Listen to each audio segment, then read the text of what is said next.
Hello, divas and divos. Welcome back to another episode of Diva Dailies. This is a podcast where we deconstruct divas on film, TV, and in music. I am your host, Steffi, and today, for the final time this year, I am joined by maybe she's the host of this podcast based on reviews. Who knows? It's Angie. Hey guys. Angie is back once again. Once again, I'm here.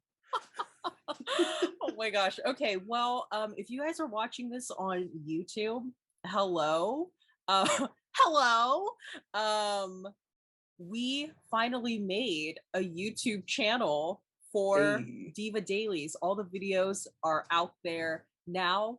Thumbnails might not be what I want them to be quite yet, but the videos are there. So go and check it out.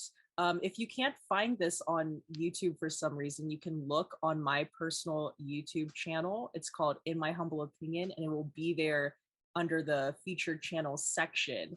And also on the Diva Dailies homepage, if you're interested in following Angie's YouTube channel, it is under the featured channel section as well. I put it there. But yeah, so continuing with some housekeeping, not house cleaning business.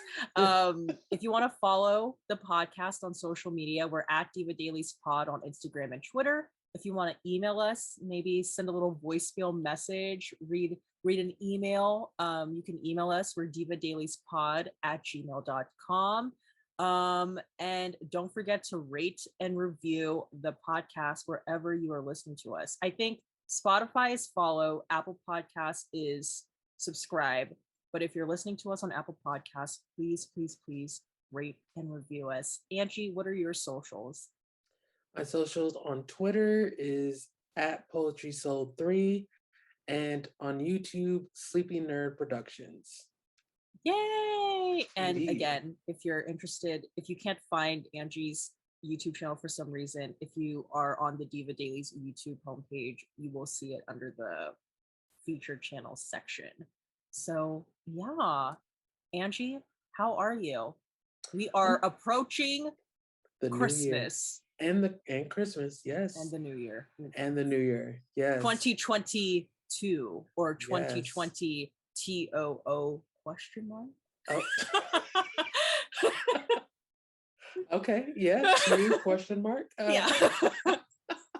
I'm chilling. I mean, I finally got some time off, so I'm just, enjoying that time off, the couple days I have before I get back to work. Oh man, she is a worker bee. Yes, I am. Unfortunately, fortunately right now, but yeah, I'm just chilling right now. Nice. Well, I guess we should get into our first segment that we always do for every episode. That is our Oscar and Razzie moment of the week. That's when we talk about our personal high point and low point moments of the week. So, Angie, you're up. Yes. Take us there. Well, I think this is a first. I really don't have a Razzie moment. Oh, that's nice. Well, how nice it is to be Angie in a Razzie-less moment existence. Yeah, I don't really have a Razzie moment. My Oscar moment is one last big vinyl purchase for this year. Oh my God, please tell me you are going to present it on screen. I don't have it. It's shipped. It's shipping. Okay. But when I have it, I will definitely present it. Okay. But I don't know if people are going to be as excited about this one. It is Esperanza Spalding. She's a jazz artist. Right. She did this amazing album called Exposure, where she locked herself in a room for 77 hours. Is this during COVID or like? No, this was 2017. Oh, so she clearly knew where we were all headed before any of us did. So she locked herself in a room for 77 hours. Uh-huh. And she said, I'm gonna make an album in 77 hours and live stream it. So she live streamed it on Facebook, and like Layla Hathaway was in her sessions, Robert Glasper, Ray Wow. Angry, and she made, I think, it's her best album in her catalog, and she's a phenomenal artist. Yeah. Um, but she only released 7,000 copies of her album in Oh. either CD or vinyl format.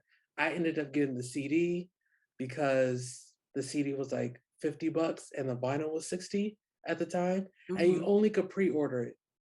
So we didn't hear the music, nothing. We were just watching it live stream, and you just had to take faith and like pre-order the album. But I didn't get the vinyl. I regretted it. Oh. And so I've been on a hunt for that vinyl ever since. For years? For years. Because, Oh my well, one, I gosh. didn't want to pay what, people wanted everybody to pay. It was Mm-hmm. like going for $500, $400. Because now, the Yeah. album is not on streaming platforms. The album's nowhere to be found. Oh my gosh. It's just, yeah, it's one of those types of albums. Wow. But I finally found one on eBay for $200. And I Oh. said, you know what? I'm going to take the L. Uh-huh. I should have got it when I did. And so I just bought it. So now I got it. I'm an owner. Well, I'm going to be the owner of her album on vinyl. I Wow. know. So I I'm feel like excited. most people only, or not only, but like most people, when they hear Esperanza Spalding, they remember that she beat Justin Bieber for Best New Artist. Yes, a proud moment. I was super excited about that. Angie was like standing up in her living room, like, yes, justice was Yes. served today. But it's funny because she wasn't a new artist at that point. She'd been out for like 2 years Oh, that's interesting. So, at how that did she point. qualify for that?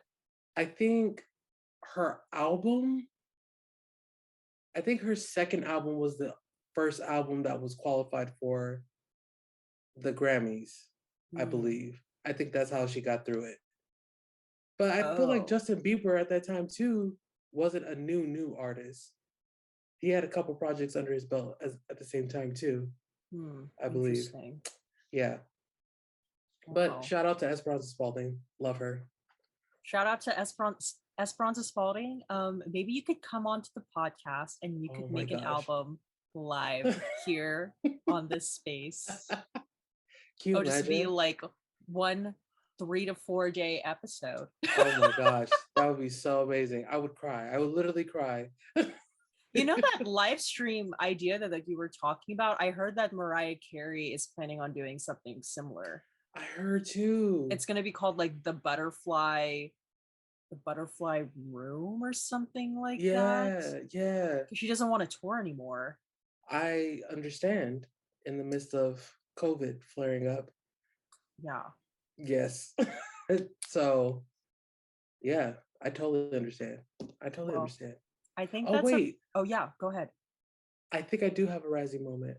Oh, here she goes. She was like, I was waiting, by the way. I was watching. So I sent, how we usually do this is I send Angie the link to the Zoom and then I will wait.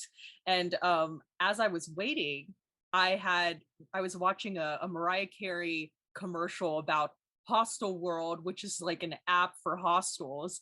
And my YouTube window was literally covering the Zoom screen. So I was just like sitting here smiling, kind of laughing, and then I kept hearing this like clicking in the back of my right earphone, and I was like, "What? Why? That's so weird that this commercial picked up this sound." And then It's I me. lower the screen, and it's just Angie staring back at me, and I was like, "Oh!" She Just was just chilling. patiently waiting in the Zoom. Because that's what I do. Oh my gosh. I was like, But so my I was thinking, is that Angie's Razzie moment that I kept could her you waiting for could you 3 imagine? minutes? My Razzie moment is Steffi. Yeah, I was waiting. No, no, no.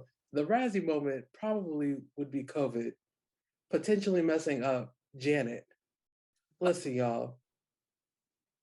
Janet is coming back in full force. And I feel like this is deja vu because I feel like Miss Rona is about to mess up everything Janet. We're so close and yet so far. Okay, I have to share a little story of, I don't follow that many Janet stans, but I do follow a couple of them. And the utter meltdown that occurred on, I believe, Thursday or Friday, when a certain YouTube video was posted on Allure Magazine's YouTube channel, and then apparently it was taken down or privated after an hour. And just the complete meltdown I saw on Twitter. It was Janet stans, Jan fam as they're called, just having a meltdown, as if their mere connection to Janet for exactly 12 minutes and I believe 30 seconds was abruptly cut short. They were cussing out YouTube, they were cussing out Allure, and some of them were even cussing out Janet, wondering why Janet, why. And just I felt so bad, but luckily me, who tends to get distracted in the middle of watching YouTube videos, you came through. Just so happened to had not exited off of my YouTube app in the middle of this Janet video. So I had clicked on this link that was shared on Twitter. I started watching the video. I got distracted midway, go on Twitter about an hour or so later, discover that the video is private. I started panicking too. I was like, oh my God, I didn't even finish the video. Well, guess what? Go back on the YouTube app, and there's Janet just sitting there on my screen. And I said, oh, thank God I still have it. So I recorded it on my phone. And I saw through. Angie was one of the Jan fam people panicking. She said, I didn't even get a chance to watch it. And I said, guess what, Angie? I recorded it on my phone. And immediately, I think this is the fastest Angie has ever responded to me. She said, are you gonna send it? with the New York meme. Yes. She's holding the knife. Yeah. Like, girl, you better send it. I was panicking. I was for sure panicking. Because all I saw, first off, we're not like the Lambs. The Lambs get fed. Okay, Mariah always has new content coming out. Yeah. It's one of those things. Jan fam, Janet comes off her couch once every 3 months, gives us a little picture, we eat it up, right? So the fact that she was on YouTube sitting down for an interview, I said, oh my gosh. And then I literally clicked on the video to see if it was real. Clicked on it, it was working. I said, let me put this on the big screen. I have a TV. I said, let me go put this on the big screen TV. Oh my gosh. As soon as I hit play, it said privated. I said, no, what is going on? And then I started checking Twitter and everybody was like, it's privated. Oh my gosh. Where did the video go? I was like, oh my gosh. Yeah, it was heartbreaking. I mean, the video is finally up now. It is finally up on YouTube, but that first 20 minutes, I was panicking. It was like, I feel like they put it on maybe about a day or so later. Yeah, they did. Because I was seeing on Twitter, people were like, oh, they weren't supposed to post this until January. So I was like, oh my God, yikes. Oh. Yeah, because people were thinking that video was supposed to be posted around the time when the documentary would come out. Oh, that makes sense.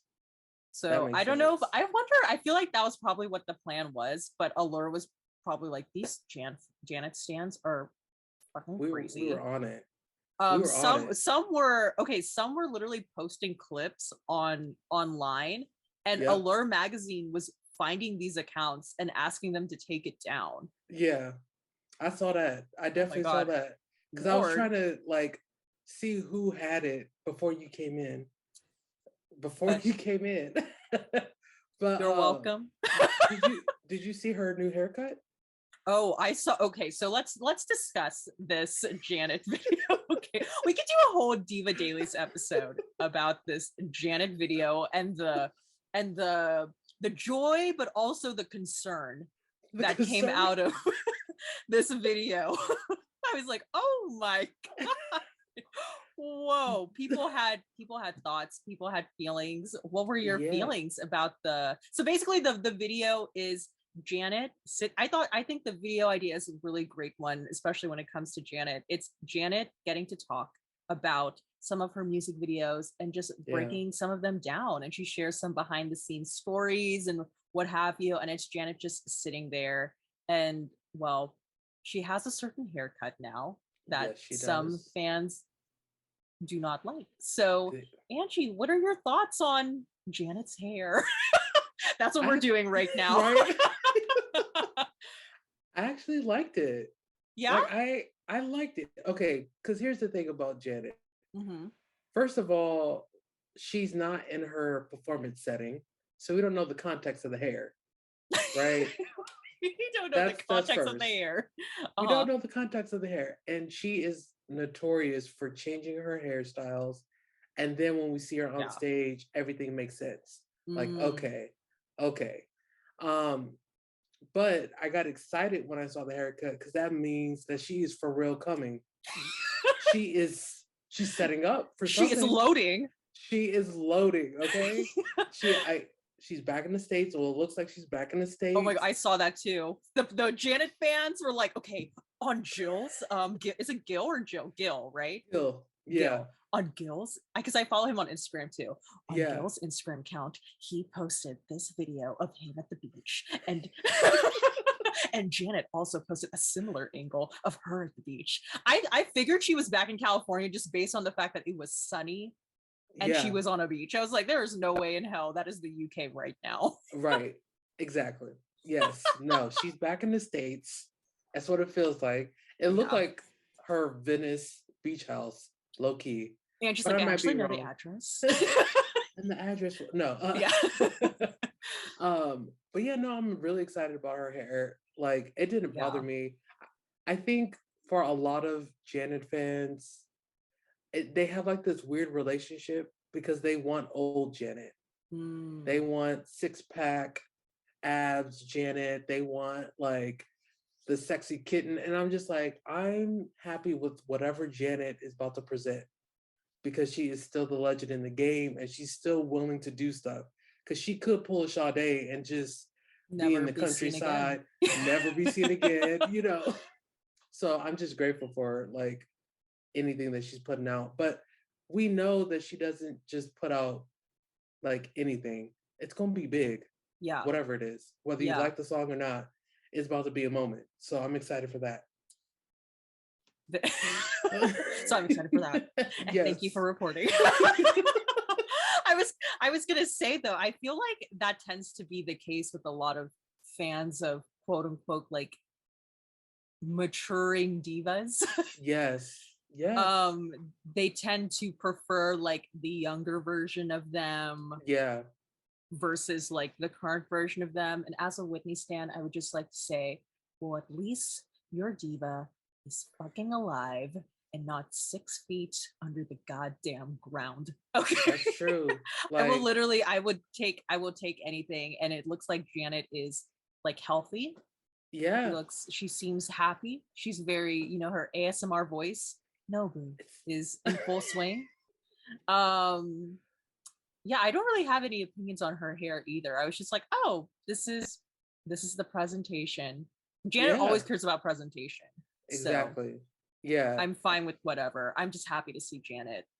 Thank you. That's where I'm at right now. It like really boggled my mind when you told me that there's some Janet stans who will literally like DM her makeup people or wardrobe people being like, I didn't like the way Janet looked today. Like, I cannot believe. Yes. That is insane. Like, now watch when she comes out. Watch when she comes back out. You're going to see it in full swing. Oh, because, wow. I don't know who it is. I don't know if it's like the younger fans or the older stands. Like, I don't know exactly who it is, but they always come out and they're just like, she needs a whole new team. She needs a new team. Like, this is not hitting it. She needs to be coming out. Like, if she doesn't acknowledge any of her anniversaries, like the way that they want her to, Yeah. oh, full meltdown. Full Yeah. meltdown. And I don't get it. I don't personally get it. Like, why does she have to acknowledge all her anniversaries? That's a lot of That's anniversaries a lot every of year. like, and I get like they were upset for like the Velvet Rope 20th Yeah. and the Rhythm Nation, but like she doesn't have to relive every single moment because of us. Like, Yeah.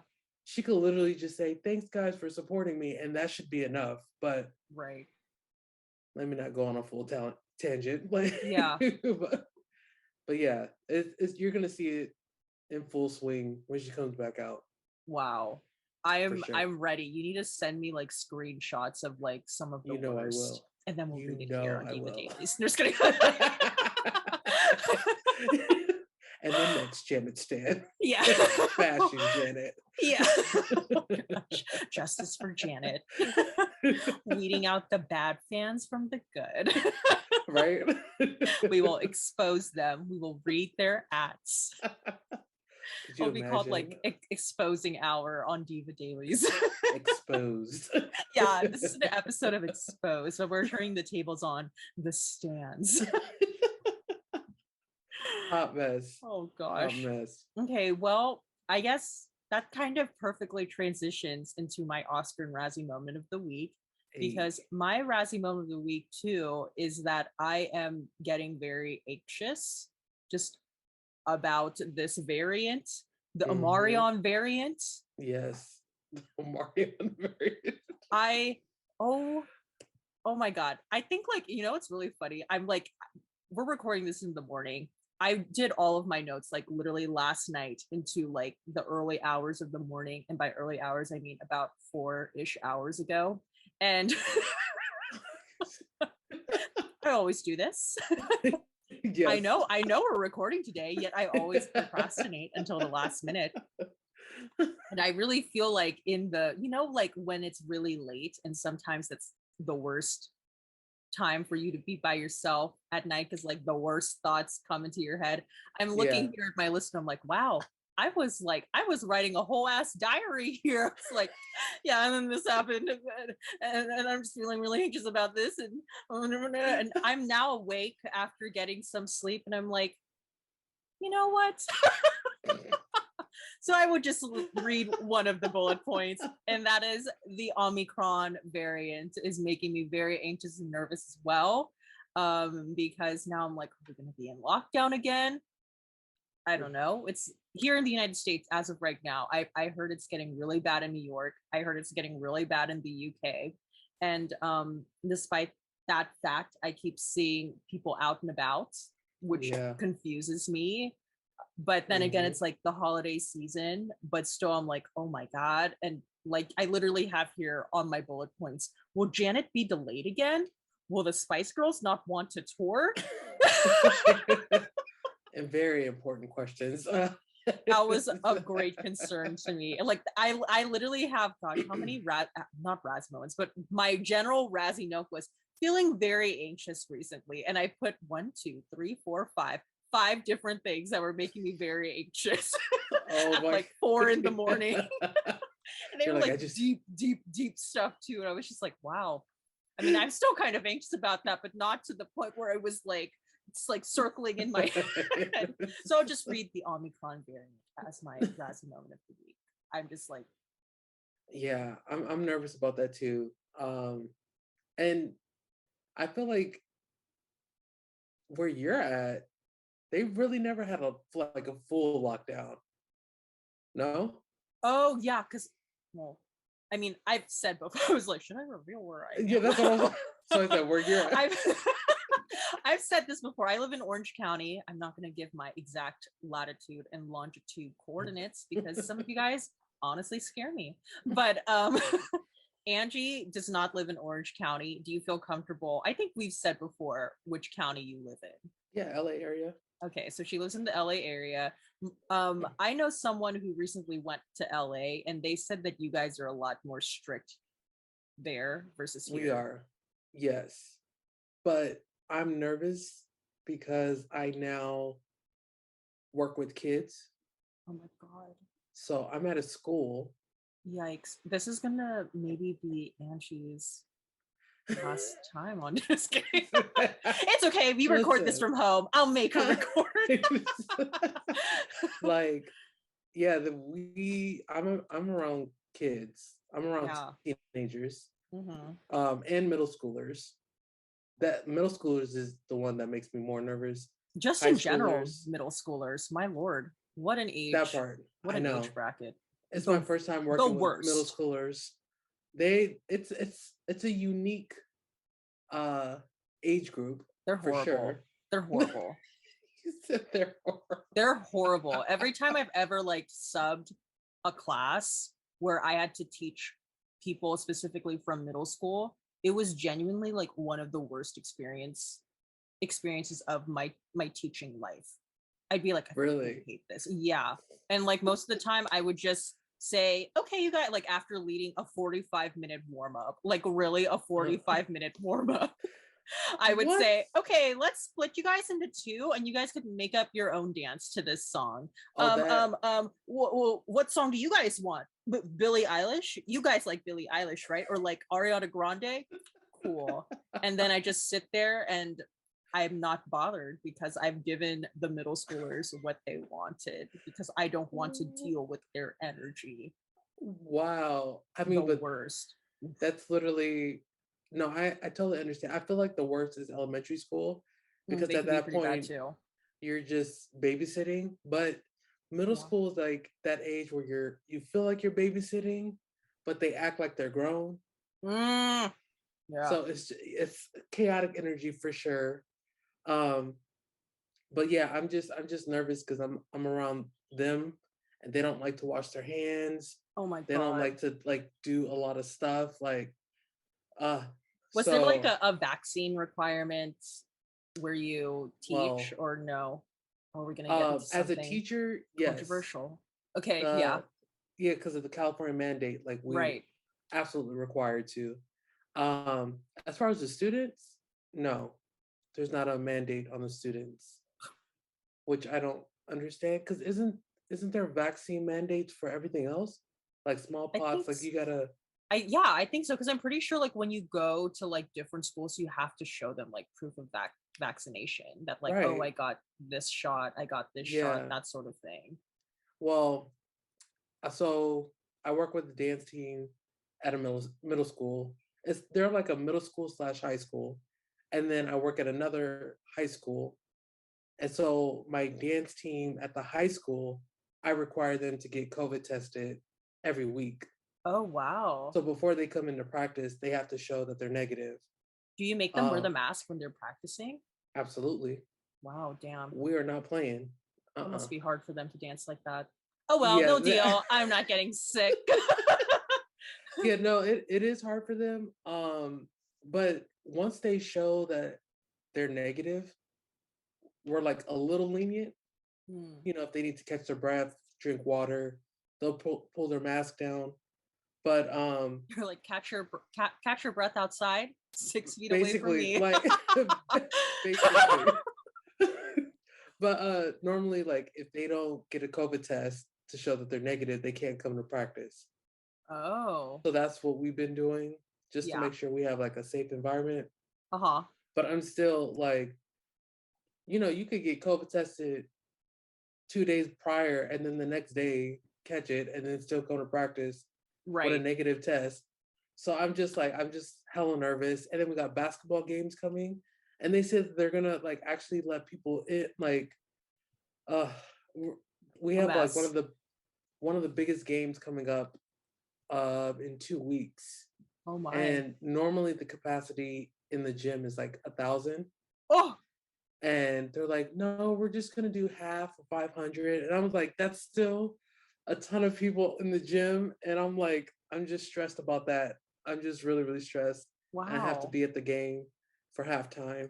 I wonder if they're gonna maybe cancel it by that point. Because Uh, did you hear that like in New York, some of the Broadway shows are being canceled now. I heard one yeah, was literally canceled in the middle or like as they yeah, were about to perform.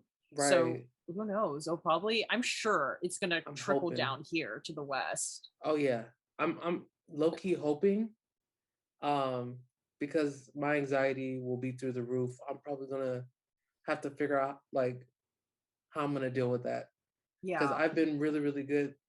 Last year when we were doing the podcast, I was at home. I was like off of work. I didn't have a job. Like I Yeah. was chilling at home Yeah. through like the peak of the pandemic, but now I feel like we're in another peak and I'm I'm just like so scared like this is gonna be like another, that's why people were like 2022 or 2020 comma TOO. It's yeah, like right. I don't know what I would do if we have to do like a full lockdown situation like we did in 2020. Like I I low key I'm here for it. you would want to I'm be locked down again, like I'm a fully. homebody, so I'm Yeah. it doesn't I it doesn't bother me. I don't mind like the lockdown situation, but the thing is, it's like I don't know if people are going to follow that. They're not. And then if they're not going to follow it, then it's like, well, what are we doing here? I think like that's where a lot of I'm looking at like the theme of a lot of like my bullet points here. I think I'm just like I feel like we've spent so much time in this like COVID, like, Yeah, oh, what's happening? Like it's crazy that we've gone through like what I don't even know like what time is anymore because of right. this COVID thing. I We're feel like going into I've been robbed of like my youth to a certain extent. I'm like, I went in to 2019 at like 26, I believe, or I don't even remember. I don't even know how old I am anymore. I'm almost gonna be 30, and we might still fucking be in this thing. Well, are you kidding me? I'm like really yeah. panicking. So But like I don't think we've ever had like a full lockdown. The US was never on full it lockdown was never on the full way lockdown comparison to like like Europe was. Australia. Yeah. Yeah, like Australia was like really bad. It yes, was very Australia was strict. like The lockdown. Yeah, New yeah, yeah. Zealand, same thing, super lockdown. Hmm. We didn't have, especially the OC. The OC was out here showing their ass. Okay, I just would like to clarify, I do not live in that particular area of Orange Huntington County, Beach. Huntington Beach and Newport down PCH. I drove down that street one time with my mom, like randomly. It's sometime in 2020. I don't even remember when. But my mom and I were driving down PCH together, and we were never going to get out of the car. But I was just Right. like interested to see, and it's as if COVID never existed there. There's people just maskless walking around. This was in Oh, 2020. In in the 2020, summer. not 2021, in 2020, probably, yeah, like in the summertime. Yeah, Huntington Beach was showing No their one. ass last Yeah. year. I mean, probably they're still doing it this year too. Like it I feel like I can't even go outside and raw dog life anymore. Like I need to Yeah. have a mask on. Oh, always. Like I feel like there's something missing if I'm Hmm. in a public space without a mask. So when I Yeah. see people without a mask, I'm usually judging. I shouldn't be, but I'm like, Yeah, what? it's like now I know which way you politically lean. Like, put a mask on. Yeah. Put a mask on. I mean, there's some instances maybe at a drive-through, but even then, I'm still like, put your mask on. Like, be respectful. Yeah, like literally, Like, it's like 5 seconds of interaction with the person giving you food, giving you a drink, and you can't put your mask on. put the mask on. I don't Mask up, understand. y'all. Yeah, Mask I don't up. I don't get it. But I will say the one positive thing about Omicron is you could now potentially cancel plans so you don't Yes. have to see people. Yes. That's nice. Yeah. I'm really excited about that. I've already canceled 2 plans. Uh, but I'm nervous. I've left one particular. I sent Angie a text last night, a screenshot of a text from the friends that I was referring to in the previous episode of Diva Dailies, and then I sent her as if I was going to send the link to the Spice Girls goodbye music video, and I sent it to Angie and I said, if only I had a backbone or something like that. this would be the message I would send. So I've left that plan lingering. I will be canceling it in a couple of hours. You're like, I haven't done it yet, but it is in the plan. Yeah, the fingers on the trigger. Yes. It's a go. You better go for it. Yeah. Hot mess. Oh, you didn't say your Oscar moment. Oh, okay. So we're done talking about this. Goodbye, Omarion. Okay, so my Oscar moment of the week I basically bought my way out of anxiety over the past couple of days. So I bought two things in particular. First thing I bought was this Welcome Home Heroes vintage Whitney Houston shirt that I have had my eye on for a very, very, very long time. This is a shirt that was sold in probably the 90s. It's not, you cannot buy it at a Forever 21 or Target. Like it was sold in the 90s. And I remember I first saw this shirt like a couple years back, and it was going for like hundreds and hundreds of dollars. And I actually looked on eBay like last night, and it's currently on eBay for $350 plus $9.30 for tax. I follow a Whitney Houston like fan account on Instagram, and this person, I bought some things, some like Whitney stuff from this person. Right. Like I bought Whitney Houston's Rolling Stone magazine from 1993 or 1992 when she was like promoting The Bodyguard. Yeah. There's like some other Whitney magazines that I bought. Like I bought the Entertainment Weekly issue of Waiting to Exhale when her and Angela Bassett were on the cover. Yeah. I bought another Whitney shirt from this person. But this person just so happened to have that Welcome Home Heroes Whitney Houston shirt, and I bought it from them. This is including shipping. I bought it from them for like $30-ish. You're lying. Yeah, $30-ish. $30? It's not like exactly 30. It's probably like 35, like including shipping. But compared to $350 plus $950. Yeah. Boom. That is now. Why would you be upset if you went to Forever 21 and they started selling those shirts? I would be a bit upset, but I know like they wouldn't, because like let me see if I could send you the link of of the shirt I'm talking about. Okay. Twitter? Yeah, I'm gonna send it to you on Twitter. Yeah, okay. I'm gonna just send you the link of this eBay shirt to your Twitter. Okay. Also, you need to make sure your Twitter is open because I'm sending you certain stuff of the things that I'm talking about, so you're not like lost. I got you. I love this message you sent me. Can you see me or hear me? LOL. Okay. Oh, okay, I just sent it to you.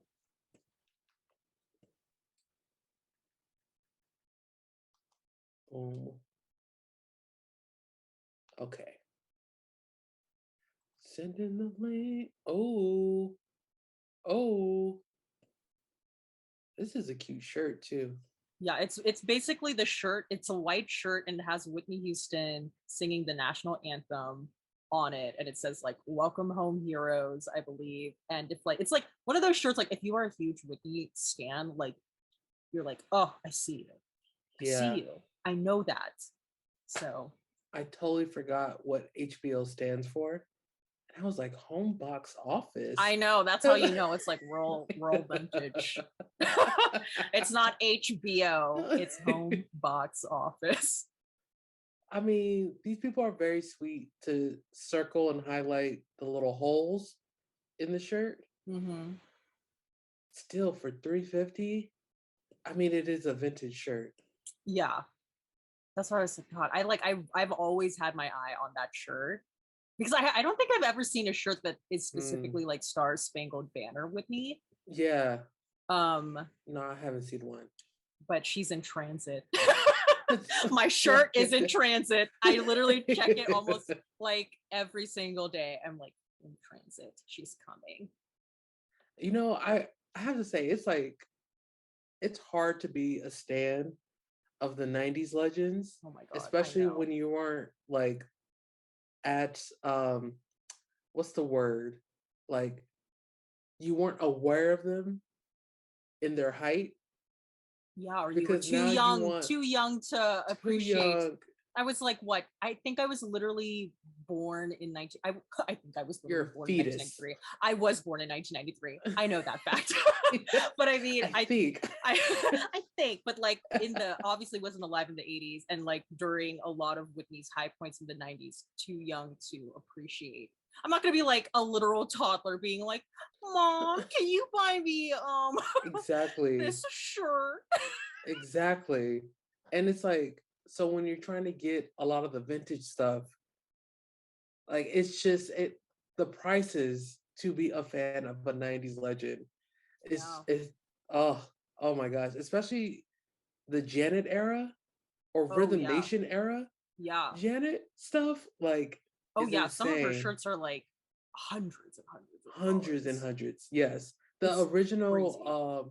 Rhythm Nation jacket, like, she's reselling it for Uh-huh. 400 on her website. Oh Like, you could get a Rhythm Nation jacket now for 400, yeah. but the vintage ones are like easy 1200.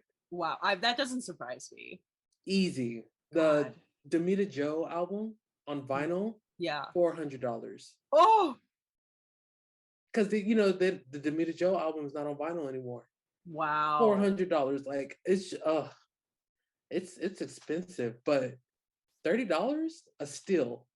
I A know. steal. Ba-boom, ba-boom. Here we are. Oscar moment of the week. So that was my first thing that I bought. And then I was actually kind of inspired, aside from my anxiety, I was inspired by you to Hey, buy, I would say it's probably the first tangible piece of music that I have bought since Beyonce's self-titled album. I'm And that was excited. back in 2013. I bought Kylie Minogue's Disco Guest List Edition box set Hey. because aside from like I literally listened to that album at least like once a day. I'm like not joking. I was listening to it as I got up and ready for this.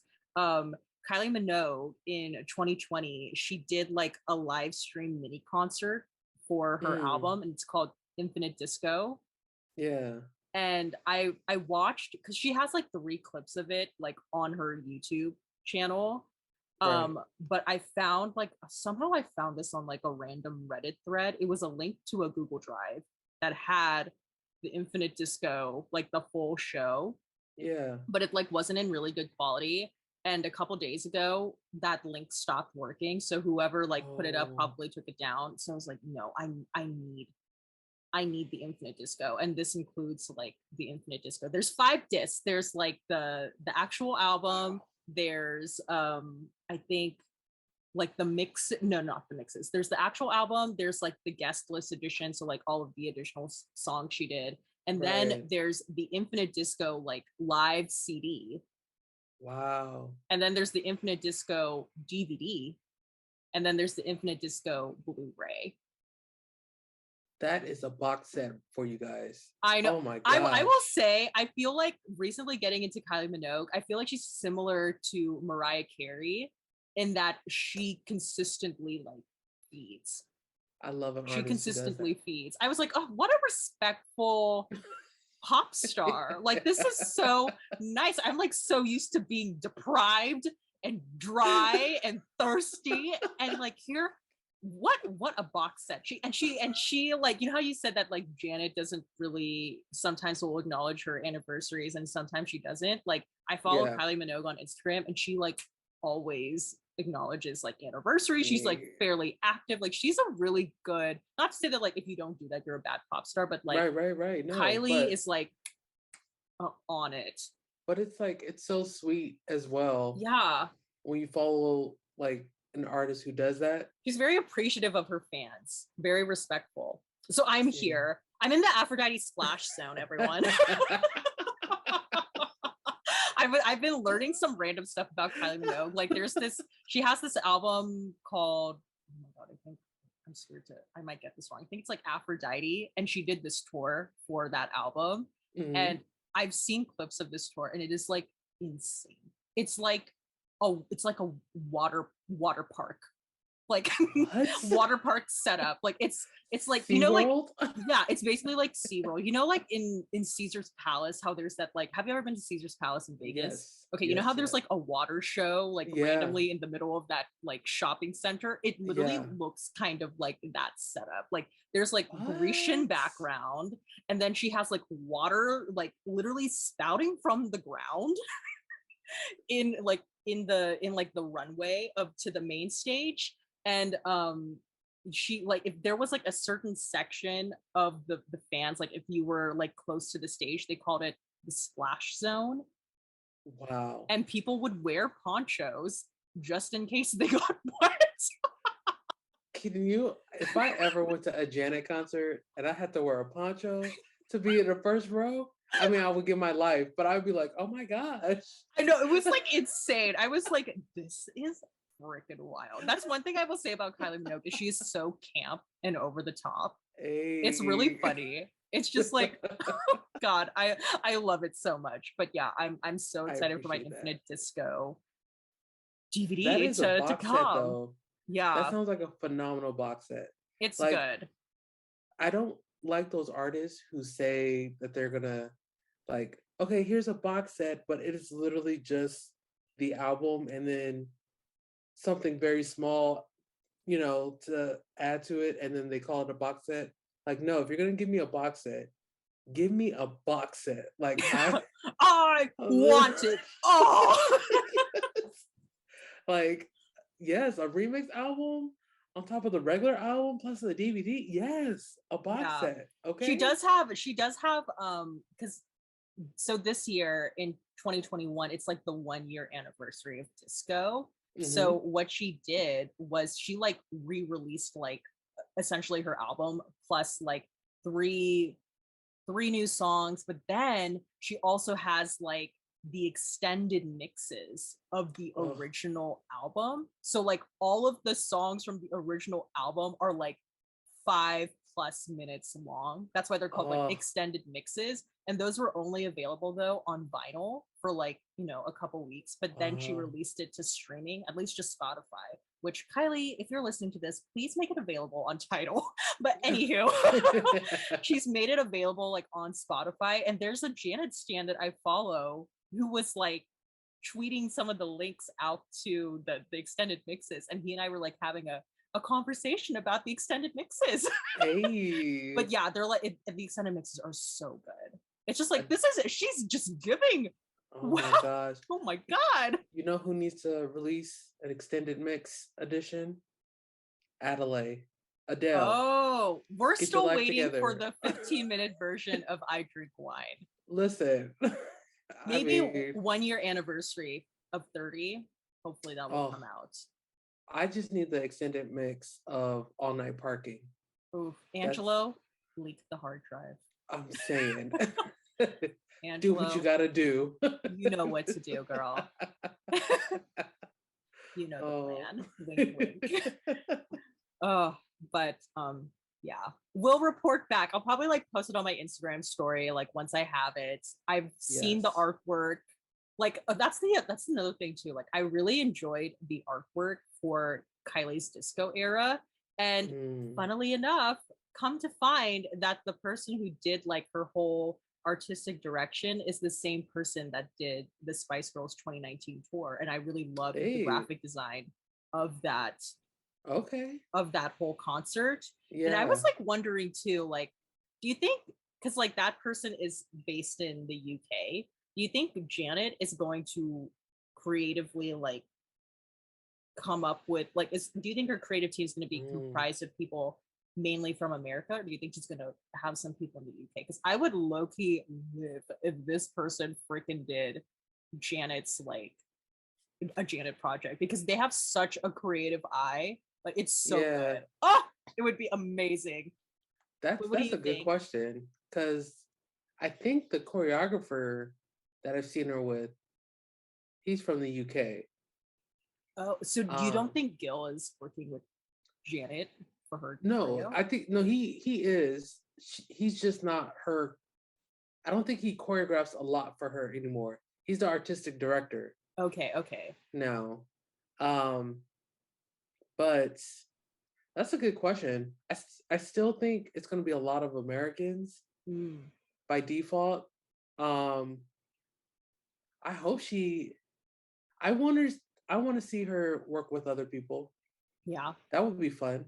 Mm-hmm. I mean, just because she can, you know. Okay, now let's ask the big question. Do you think Janet might be delayed again? And what do you Oh, think she will do if she's delayed again? she hasn't released these documentary dates. Yeah, she hasn't still. I think she's gonna get delayed. I don't think she's gonna put her fans at risk like she did at this with COVID the last time. Okay, do you think she may re-strategize? Like she will still release, but maybe she will re-strategize how she's going to do it in like God, I don't know if we're still going to be calling it like COVID or like the Omarion variant. I'm calling it the Omarion variant. Like because like we've seen artists release projects now during COVID, so Yeah. she's seen it's possible. Do you think she will maybe She's do like a live stream show? She's such a traditional artist though. Yeah. Like just like Mariah, like I can understand why. I mean, Mariah hated touring anyways, but yeah. Uh, Maybe because she was staying at hostels that she booked on Hostel World. That is exactly why. Yeah. But like Janet, there's those artists like Janet, Mariah, like a Mary J. Blige. Yeah. I wouldn't see them pulling like a Chloe and Halle. Yeah. And doing what they did. Yeah. I can't see it. I mean, that would be the hope, is that she figures it out and she still gives us content. That's the hope. Fingers crossed. Do you think she would release the album and like delay a tour? I can't see it. I can't see it. Like, there is no album, for the exception of like her blackballing era. Yeah. There is no album that she has dropped without a tour. Like, that's just crazy. Yeah. I can't see it. I can't. It makes me sad. I know. It's honestly like when I think about it, it gives me like I'm getting very nervous. Yeah. I can't imagine like everything being pushed back until like 2023. 2020. Well, wait, is next year going to be 2022 or 2020? 2022 is next year, See, but she would have to push it back to 2023 if that was the case. And that's if there will be venues open for her. That part. And she's not getting younger. That's the thing. Okay, that's the thing too that I worry about, like with the Spice Girls. That's the thing I worry about with like Kylie Minogue. Like we're not meaning to be ageist here, but we're being realist. Okay, we understand that these women are getting older and they may not want to do that anymore, and that's what concerns me. Like, especially if the reason why I will never get to see like the Spice Girls, or like even if like Kylie Minogue like fucking came to America, or like Janet, if the reason why I don't get to see them live is because COVID, I will be so pissed. Like, listen, beyond pissed. I'm gonna keep it a buck. Janet is one of those artists, and we're gonna have this conversation years from now about Beyonce when she starts getting in her 50s. She's a dancing artist. Yeah. I honestly don't care if Janet's vocals go. She could lip sync for her life. As soon as she can't do the Rhythm Nation choreography, if she can't do that breakdown, if she can't do the If breakdown, she gotta go, right? She gotta take a seat. No, because that's like, honestly, as a Janet fan, when you go see Janet, there are you go there to watch. There's specific choreography moments that you want to see live. Right. The Doesn't Really Matter breakdown, All For You breakdown, If breakdown, Rhythm Nation breakdown. If she can't do those anymore, it like she got to take a seat, because Yeah. that's such a big part of her show. Yeah. And she's not a balladeer, you Yeah. know. So would you be willing to see Janet like in her older age and like let's say like a sit down Janet kind of snapping, her sitting on a chair? band would have to be on point because I still think if she pushes herself, she's got the vocals for it. Yeah. To do I Get like, Lonely, Rosie O'Donnell yeah, show. thank you. Um, if it's that type of setting, and it depends on what um song she does, I think she could do it. Yeah. I wouldn't mind. It wouldn't be my favorite version of Janet because we want to see the dance breakdowns. But I honestly think that this is going to be her last era, Mm. her last big era. That kind of makes sense though because she's releasing a documentary. It's like reflective. I I You think she's just gonna pull like a Tina Turner and be like, "I'm retired now. Bye bye." I think so. Wow. She is almost 60. Yeah. Like dead ass. What is she like? 55, 54, 55. Next year I think she's gonna be 55. So Oh my gosh. I'm like so wow. Now I'm getting like really upset that like I wasn't alive when these artists were I know, right? younger. Not to say that like now see we're circling back to what we said originally. It's not that we don't appreciate them being alive, but it's like man. Yeah, it's different. Like, and to know that I didn't become a fan until 2001.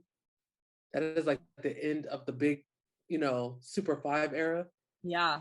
I can only imagine if I was cognizant of Janet the way I am now in '97. I could Yeah. probably gone to the Velvet Rope concert.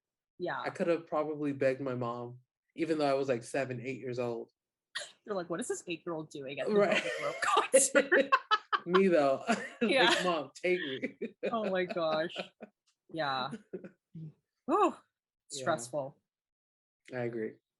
I agree. Another Razzie moment of the week.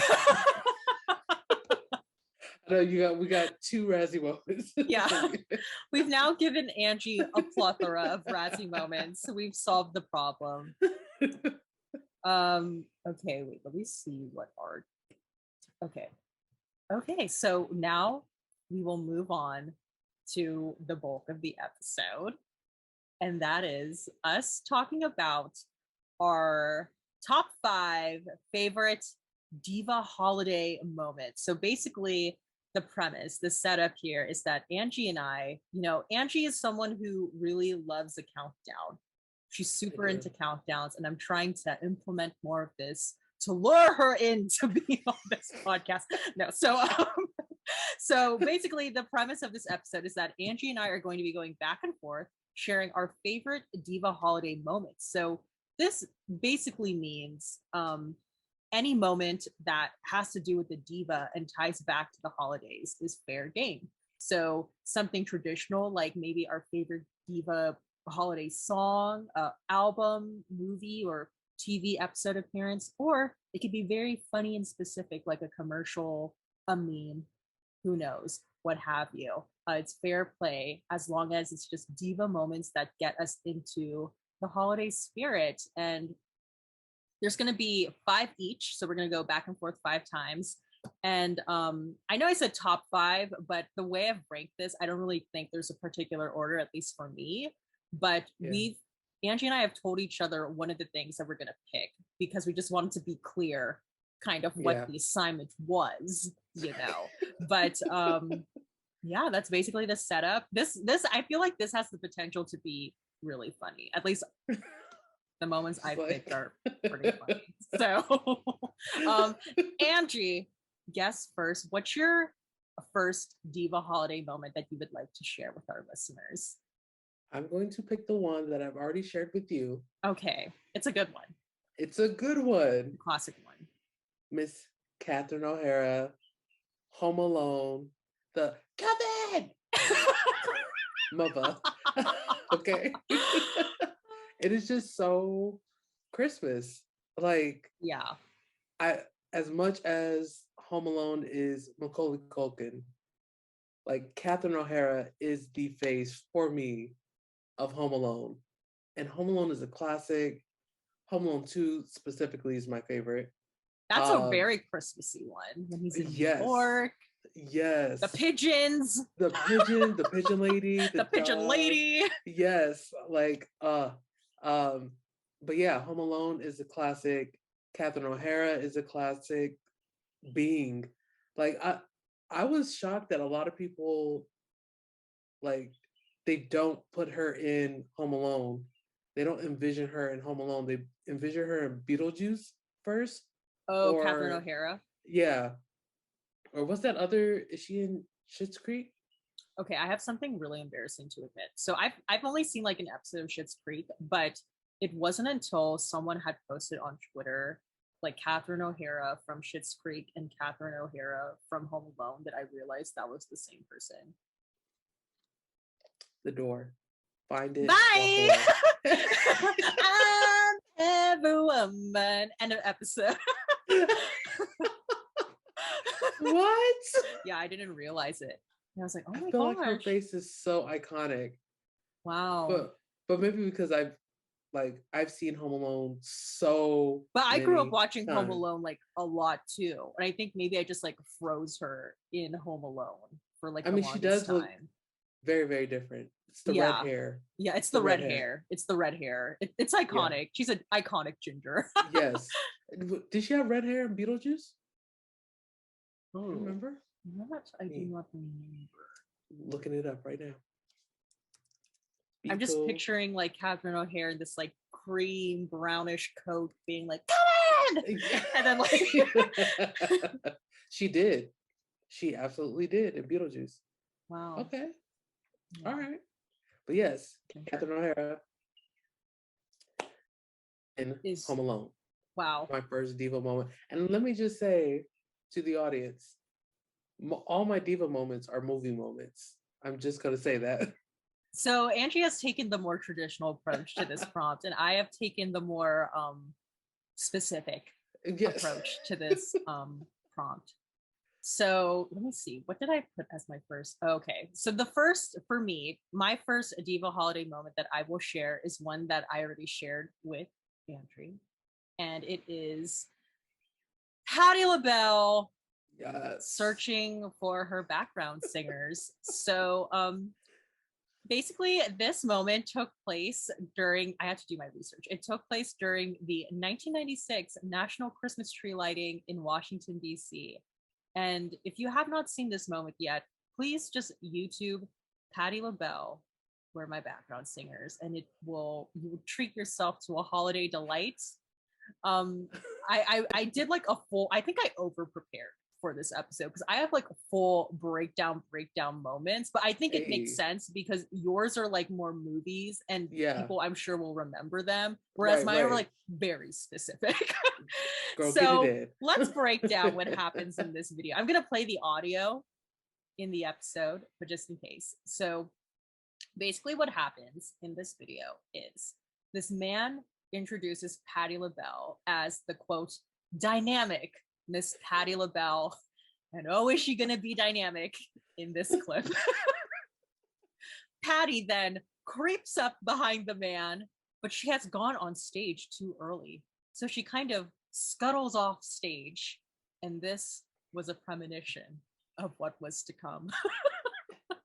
Patti is supposed to sing "This Christmas" by Donny Hathaway. It's one of my favorite holiday songs, but maybe it's not that memorable of a classic to Patti, because when the man finally finishes his introduction and the music starts, she's in this like royal purple robe.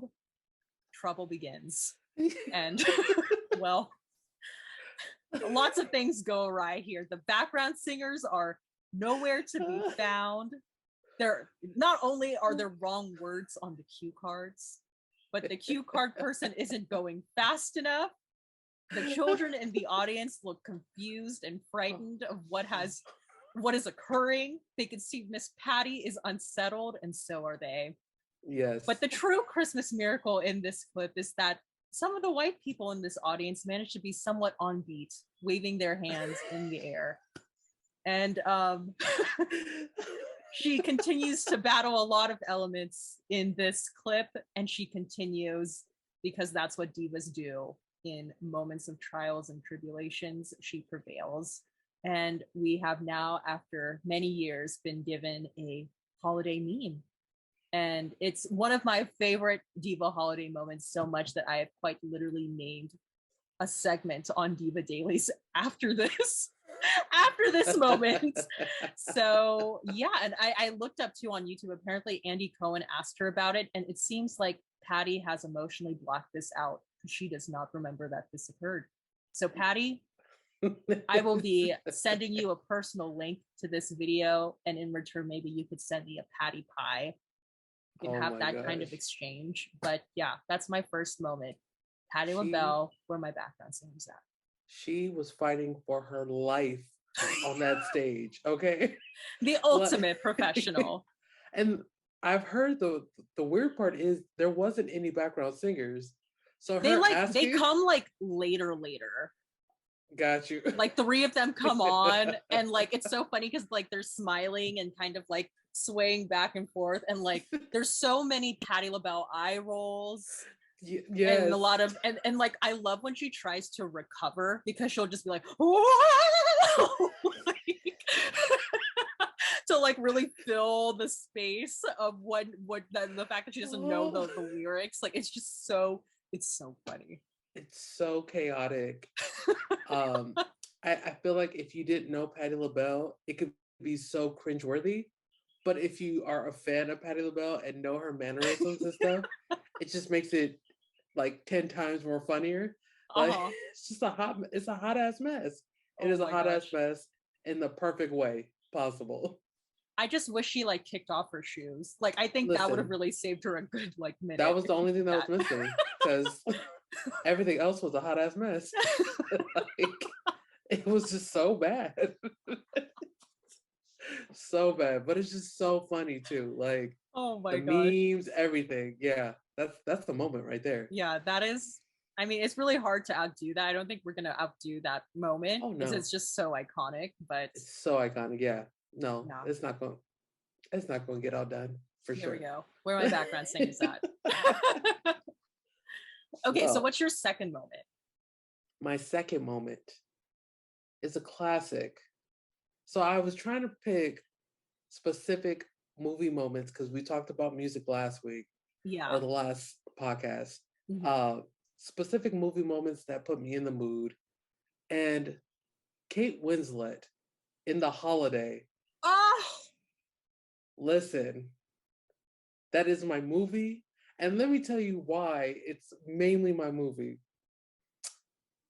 Because it depicts California in December during the Santa Ana winds. And nobody really truly understands about the Santa Ana winds. We have like crazy ass winds out here, you know? We're weathering a lot of elements too. There's winds, there's earthquakes, moments, from time to time, there's fires. We have a whole season for fire. Yeah. Okay. It's like in California, it's basically winter, Santa Ana winds era, then spring, and then fire season. Fire season. That is our seasons in California, at least in Southern California. But Kate Winslet in The Holiday is just like one of my favorite films of hers. She's just so cute in that film. It's like, even though she was cheated on, she was a hot ass mess. Her character was a hot ass mess for staying with that guy for so long. Yeah. You know, but her and Jack Black, super cute couple. I love when she like befriends the elderly screenwriter. Oh my god. Yes. I love and that. You know what's funny? It's like it's supposed to be a Christmas or a holiday movie. Yeah. Of course, The Holiday. Yeah. But it doesn't feel like a Christmas movie at all. Yeah. It's like it's just full of drama. But it's still one of my favorite Kate Winslet films. And it puts me in the Christmas spirit all the time. I don't know why. It's so cute. Yes. I really enjoy that movie cute. As well. Classic. I remember whenever I think of The Holiday, I know this is a Diva podcast, but I always am like Jude Law though.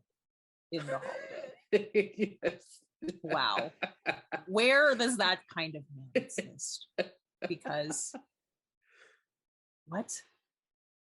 That's all we have to say about that. You said yes. Yes, ma'am. Yes. And he plays and that's like kind of like, isn't that like kind of like the twist? Like the twist. The twist is that Jude Law and Kate Winslet are siblings. Yes. And I love how like that movie ends too, with just like the four of them like aren't they like wearing black turtlenecks that are just like dancing? Yeah. That like it's just so good. Now, one of my favorite moments is when she's talking to her brother and she's talking to Cameron Diaz's character. Yeah. And she keeps going back and forth, but then like goes off on her brother, but it's really Cameron Diaz's character. Yeah. That movie that scene. That movie was like foreshadowing Airbnbs. Yes. Yes, it was. That was before. Because that was definitely before. That was like, because that's mid 2000s, right? Yes, 2006. Yeah, Airbnb did not exist yet at that time for the young people who may be listening to this.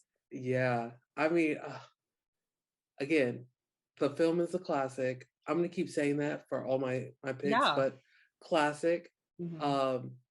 And Kate Winslet's character was just so sweet in that film, like just super sweet. Yeah, it's always funny to me when like people who not from like America come to LA because they have this very like, oh, wow, like wide-eye reaction to everything. The palm trees. Yeah, but the house that she was staying at was a wow house. I know. I would be too, and I live in California. So if I pulled up to a gated house, oh yeah, it's a wow situation for sure. Yeah. Especially, sure. I mean, especially for Kate Winslet's character, she's not used to seeing sun. Those poor people in the UK. Janet has freed herself from the shackles of the cold, and so has Kate Winslet in The Holiday. For sure. And she lived in the tiniest little, little cottage. I know. Oh, that cottage is cute though. When like Cameron is like trekking her way to the with her luggage. If I ever got to England and I had to walk a mile with my luggage in the snow, I would be so pissed. So pissed. Okay, let me tell you, the first time I went to the UK, we were meeting my mom's like a family friend who lives in Manchester. And like being from California, you know, we're used to just like, you know, get in your car and you drive away. Right. The way like we had to take so many trains to get to where they parked. And we were like lugging our luggage around, and I was so jet lagged. I was like, I cannot believe this is like horrendous. What is this place? You mean to tell me you did not park right outside of the airport? We have to take trains to go. And it was cold. Oh my god. I'm gonna say this again. The UK is not my favorite place. England specifically, that was one of the worst places I've ever been to. No shade. I mean, kind of shade, but Lord, England was just so gray. Well, that will be coming back later in our conversation today. But yeah. Oh man. Kate Winslet in The Holiday. I feel like if you guys haven't seen the movies that Angie is referencing, please look them up because they are really great holiday movies. Thank you. Okay. I'm now going to move on. This is so niche. It's so extremely niche. Okay. All right. My second Diva holiday moment is specifically the last 45 seconds of the Christmas song, sung by Whitney Elizabeth Nippy Houston. It is the last 45 seconds of the song. The reason why I love the last 45 seconds is because I have yet to find any version of this song that is that inclusive, because Whitney's like, the first time I heard this song, because you know it's typically just like Merry Christmas. Yeah. So when it got towards the end and I was listening to this song for the first time, and Whitney started to greet all of the holidays, she was like, Happy Kwanzaa, Happy Hanukkah. I Almost like I remember I was listening to this in my car and I was like, I looked at the radio as if she was gonna be there. And I was like, what is happening? Have yet to find that inclusive of a version of the Christmas song. She has included multiple holidays. Oh my god. And additionally as well. I totally forgot about that. Additionally as well, you know, this is so Whitney Houston has a Christmas album called One Wish, and this was done like in the early 2000s, like 2000 or 2001, I believe. Not the biggest fan of Whitney's vocal stylings by this point in her life. I still love Whitney, but like not the biggest fan of her singing style specifically on this album.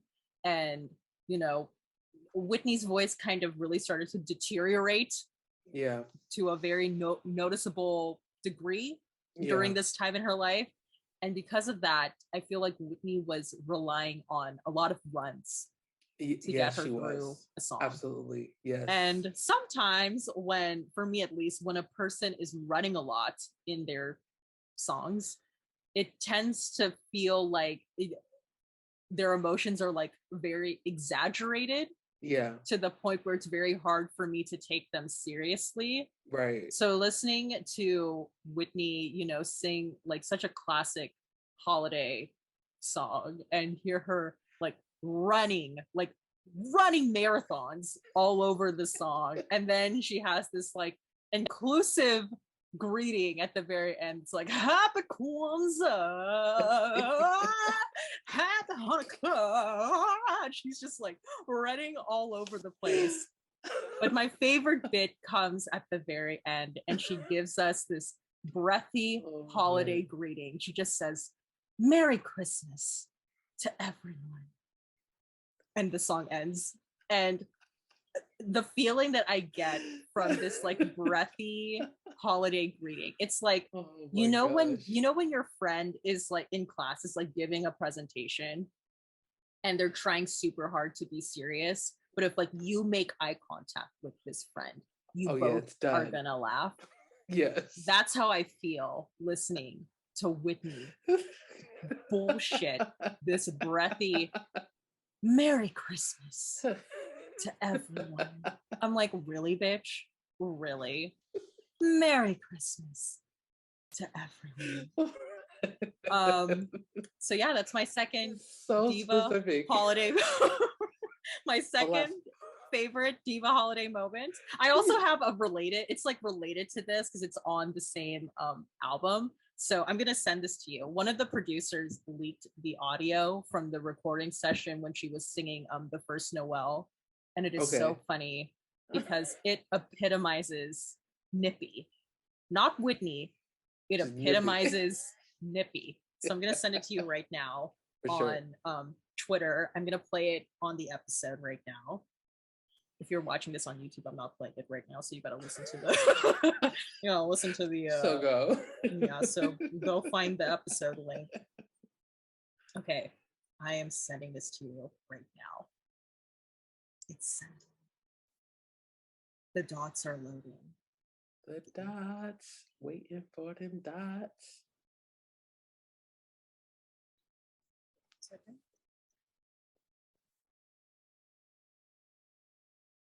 I was really like, okay, the last 45 seconds, I was trying to remember what the last 45 seconds were. And I was like, where are you going with this? And then it came flooding back to me like, yes, that was it. You're like, that was a moment. It was. It absolutely was a moment. Okay. It's taking a bit to, it's probably taking a bit to load. It's only 30 seconds long, but you know how sometimes when you send videos on Twitter, it could be let me see if I could go, because I saved it. I found it on Instagram because the person posted it. Let me see if I could go on my Instagram and maybe send it that way. Oh wait, it just sent. Oh, it should be there now. Oh, yep, I see it. Just listen to it. You need this experience.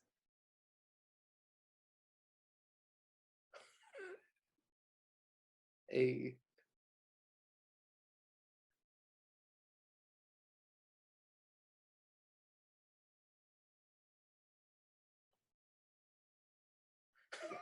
I'm hurt you, Troy. Yeah.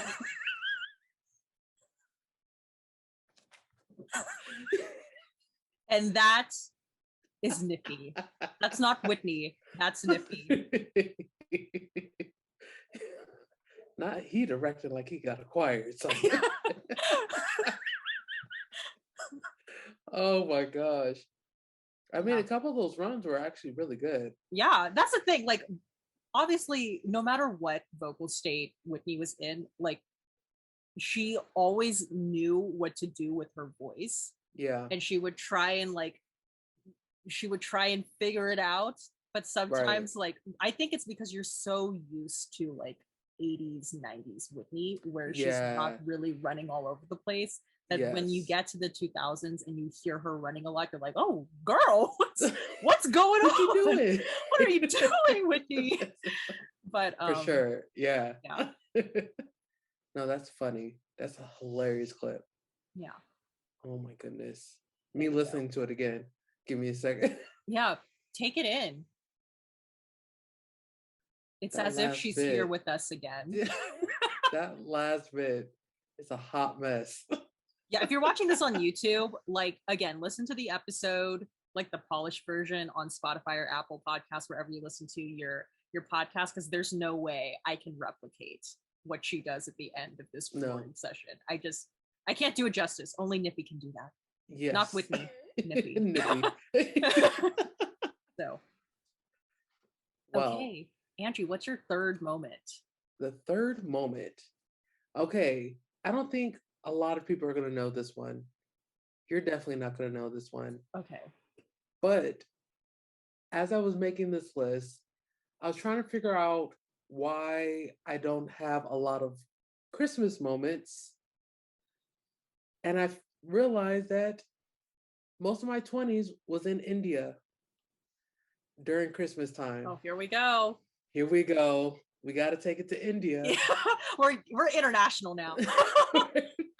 And this movie has nothing, and I mean nothing, to do with Christmas at all. But it is my all-time favorite Indian film that I watch every Christmas. So this is like a personal holiday moment for you. This is a personal holiday moment for me, myself, and I. Yeah. Okay. But I thought it would fit. Yeah. Because it is my Christmas moment. Yeah. And just and in this moment, I am the diva. I am the diva. But this is a shout out for all the Indian film lovers out there. Yeah. This is a shout out to my all-time favorite Indian actress, the late, great Smita Patil, in the movie Bhumika. It was released in 1977, directed by Cheyenne Benekul. It is a film about a singer in the 1930s and how she navigates India, particularly Bombay, in the 1930s. Oh. That film was so ahead of its time. A Star is Born is shaking. I'm saying, okay? But it also stars, like I said before, my favorite Indian actress, Smita Patil. She was like 22 when she did this film. And this is also the first Indian film that I saw with no subtitles. Wow. I sat and watched this film all the way through, 2 hours and 30 minutes. Damn, that is long. It is, but it is a phenomenal film. It's a phenomenal film. But this is a film that I watch every Christmas when I'm in India, because by Christmas time, I'm getting a little homesick, not fully, but just a little bit. Especially because I go to India like early December, so first week in December. So by the time Christmas rolls around, I'm already there for almost 4 weeks. Yeah. So I would just put this film on, get my whole life together, and then be ready for any like Christmas parties that are out there, or like I'll go to the club or something like that. But Wow. yes, No. so Smith and Pottsville and Boomika. Jamaican roots. Okay, this has to do more so specifically with like Indian movies than that specific Indian movie. But Yeah, do you know randomly Emma Bunton was in a Bollywood movie? really? Yeah, for the uncultured folk, Emma Bunton is Baby Spice from the Spice Girls. Really? Do you Yeah. know what Okay, so movie? like apparently I don't know what the movie was, but there's a documentary about Emma Bunton and this like other Indian actress. There was like an agreement between, I don't know, like those two and maybe like their like talent companies or whatever. They were gonna trade off. So Emma Bunton went to India to like film like a little cameo appearance in a Bollywood movie, and this Indian actress starred in like an episode of a famous like British show. And I've seen I parts of this documentary, and it's just like it's so funny watching Emma Bunton trying to like navigate the ways of India. oh, Have you seen it? Did you just search for it on YouTube? I just searched for it. Oh my, is she in this? Wait, hold on. Let me. I've seen like a little clip of like her in the Bollywood movie. She kind of like walks with someone and she like smiles and winks. if it's if it's this one, was it in 2005? I literally know nothing about this movie, so maybe you can illuminate the rest of us on what this is about. I am. Next time we have a podcast, I'm gonna give you the deets because I'm gonna watch. There's two possibilities. There's two films that she probably was in. I'm gonna watch both of them, but one of them, if she was in this one, it is huge names in this film. Oh, Like I don't know. So the biggest names in Bollywood are in this film. Wow. I'm gonna check it out.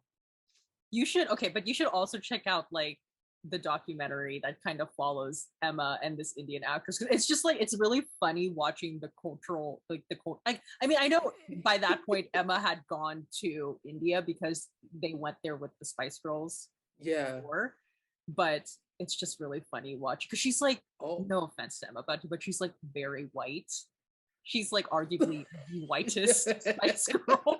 So and she's like trying to be so polite about it too. She'll be like, "Oh, we're not really. I don't typically do things like this in the UK." I It's so funny. I see one of them that actually has her name listed. I'm gonna check this out as soon as Okay. we get off. Oh my god. But I'm gonna tell you the one that she's listed in. This this pic looks horrible. You know how you could like you're not supposed to judge a movie by its cover. This cover is a hot ass mess. I bet you like Emma Bunton doesn't even remember that she did this. Listen. I really don't know the quality of this movie. It could potentially be a really bad movie. Emma probably doesn't even realize if it was a bad movie. She probably doesn't even realize it was a bad movie because it feels like it looks like it's going to be a bad movie. Like you can kind of tell sometimes from the poster. the promo, yeah, the poster pic or the promo pic. If it's going to be bad, this looks bad. But it's got like big names. It's got big names. Okay. Yeah. Oh my gosh. Actually, I'm gonna send this pic to you. Oh my god. Oh my gosh. All right, here we go. Okay. It's sending. Wow. Boom. Who knew a Spice Girl would tap into your Indian film Listen. side? And who knew it would be that Spice Girl? For real though. Oh. It looks bad. Yeah, I don't know. I don't know if that's the movie she was in. I'm loving the motorcycle. This is definitely the movie that she was in. Shit. This is very like Whitney, I'm Your Baby Tonight motorcycle moment. The people who are claiming that Robin Crawford gets on the back of Whitney's motorcycle. That's what this lady is giving me. There's a cat, Whitney and Robin, they owned a cat called Miss. Oh, there's the cat on the trash can. Maybe the trash can is Bobby Brown. Oh my God. Yeah. Yeah. I'm gonna check it out. I'm gonna actually sit and watch it. I'm gonna see if I can find it and sit and watch it. Okay. Or maybe fast forward to her part. To the Emma Bunton parts. Yes. If I could find the specific Emma Bunton moment in the Bollywood movie, I will send it to you. Boom. So then you won't have to sit through that. I'm gonna do it for you too, just in case. More links to send to Angie. Oh man. Well, okay. I will now share my third moment, my third favorite Diva holiday moment. Yes. Okay. I don't think this one is as niche, but it's one of those I feel like forgotten Diva holiday moments. And that is when one Miss Beyonce got punked on the holiday episode. Yes. That's a good one. So for the maybe younger listeners who maybe were not around during this time, or maybe you didn't live in America, or you just don't remember that this happened, because I feel like it was very hard to track down this episode. I wasn't able to find it online because I'm pretty sure Beyonce and the Beehive wiped it off of the internet. But the key moment is online. That's what matters. But basically, so if you guys forgot or aren't familiar, Punk'd was a prank show that was hosted by Ashton Kutcher in the mid 2000s, and it aired on MTV. It was very popular during that run. There were different like reboots of it, but they never compared to the original run of Punk'd. And what Ashton Kutcher would do is he would plan these like elaborate pranks on celebrities, and watching these different celebrities have like full-on meltdowns was like the funniest thing.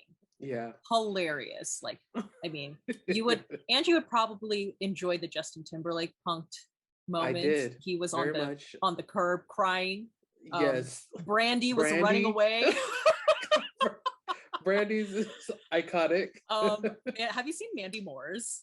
Yes. Oh, when she like thinks she like ruined the house. Yeah, the house collapses and she's just like trying to be like sweet Mandy Moore.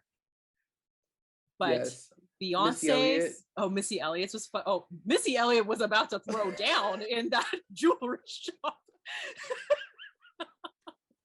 It was gonna get very scary up in there. Yes. The real Missy Elliott came out. Yeah, the real misdemeanor was about to come out. But on December 14th, 2003, Beyonce's episode of Punk'd aired. And this is the episode logline. It reads, Beyonce Knowles is tricked into thinking she has ruined Christmas for some children. Bill Goldberg is led to believe his motorcycle got run over. And Lindsay Lohan thinks she made her driver miss his baby's birth. For the purpose of this episode, we only care about the Beyonce portion. But basically the rundown of this prank. I'll play the audio from the prank, but I'm gonna like explain what happens. So if you're listening to this, you're not gonna be like, what the hell is happening? So basically what happens in this prank is Beyonce is supposed to put the star on this big Christmas tree at like an event. And there's like a nativity recreation happening down below. And there's lots of children watching her. And as she puts the star on this like big ass tree, the tree will tumble and fall and everyone will get mad at her. So I'm going to include the audio from this moment right now in the episode. But if you're watching on YouTube, just search for it. So as soon as Beyonce puts the star on the tree, the Christmas tree like tips over and falls, and Mary has thrown baby Jesus out of her arms and she's like fleeing the scene. You have children screaming at Beyonce like, you ruined Christmas! And Beyonce's initial reactions are what get me. Okay, first she awkwardly smiles. This is the smile for me. It's the smile, the awkward smile that like she knows she fucked up, but she's just trying to smile her way through this very tense moment. And everyone is like screaming at Beyonce. Beyonce doesn't say a word, silent the entire time. But the most iconic moment is that in the midst of all of this, she takes a moment to check her nails.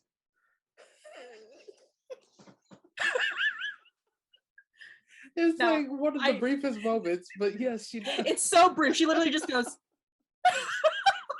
like in the midst of all this chaos, Beyonce's like, one of her first thoughts is, my nails. Some people think she's actually checking for a ring that may have fallen, but in my heart, I think Beyonce Giselle is checking her nails. It's the nail check for me. It's the nail check. Oh my gosh. So that's my second, that's my third diva holiday moment. My favorite part is the little kid. You ruined Christmas. Like, plus the Beyonce smile. Yes. And her just smiling down, like. And it's like, it's truly the fact that like this occurs for like maybe like 3 to 5-ish minutes. Yeah. Beyonce is mute. Yes. Not a word is spoken. I know her like whole career is flashing before her eyes, right? She's like, I can't be Beyonce, king of music anymore. She's like, I gotta have Matthew with the 1 T on speed dial. And this was like, I know how scary it probably was for her because she hadn't become Beyonce yet. This is pre-Single Ladies. This is like just getting like into this is solo like still career. like starting the first album, Dangerously Crazy in Love. Yeah, it's that era. And if people we're getting into some hot tea right now, but people remember like a lot of folks were not fucking with Beyonce. They thought Ashanti was going to be the bigger artist and all of that stuff. Remember that iconic review? I think, was it the New York Times or something, like a major newspaper publication? About Dangerously in Love? Reviewed Beyonce's Dangerously in Love. And it was like, it was something along the lines of like, she's great, but she's no Ashanti. Yes. Wow. Now, how the turntables, how the tables have turned. Yes. For sure. But this is like at the beginning of her solo career, and this hot mess happens. I would have been checking my nails too. Cause like, listen, I'm just gonna have to take that out. Like that's a priority for her. Her nails. Miss Tina taught her well. It's all about the nails. But I will say, the media training for her not to say anything for as long as she did, and not like for real panic, that is something. Yeah. Because I mean, I know internally she looked like she was panicking, but she was like, that smile just said it all. That it was the media training smile, like. Oh God. That was a hot mess. I just wish like there was a way we could hear what Beyonce's inner monologue was during that moment. What if it's like you like managed to hear her inner monologue and it's just like elevator music? Why hasn't anybody asked her about that moment? Maybe it's like, I wonder if it's like an off-limit question. There's no way. That's so specific and so niche. A true Beyonce fan, a true Beehive would have the balls to ask Beyonce that. Yes, they need to. I mean, if she ever will grace us with another interview, I don't think that's going to happen ever. Okay, this is like so side topic, but I feel like in recent years, Beyonce just looks so. No, I'm scared to. I feel like Beyonce kind of looks like sedated. Don't you think she's so like, I feel like expressionless every time you see her in public? I feel like she looks high. Yeah, that's like, a lot of people say that she looks, maybe it's because most of the time we see her now, she's sitting courtside at a basketball game. And that's the only way she can get through the basketball games by getting high. It looks like marijuana high. It looks like devil's lettuce high to me. I mean, because that's kind of what she looked like on some performances that she did, like really? Concert performances. So for the people who are watching this on YouTube, my internet connection got interrupted. I wonder if that was like a beehive messing with us. Do you think they cut my internet connection as soon as we started talking negatively or quickly about Beyonce? But what were you gonna say? Live stream. Yeah. What was I saying? Oh, which show do you think she looked kind of?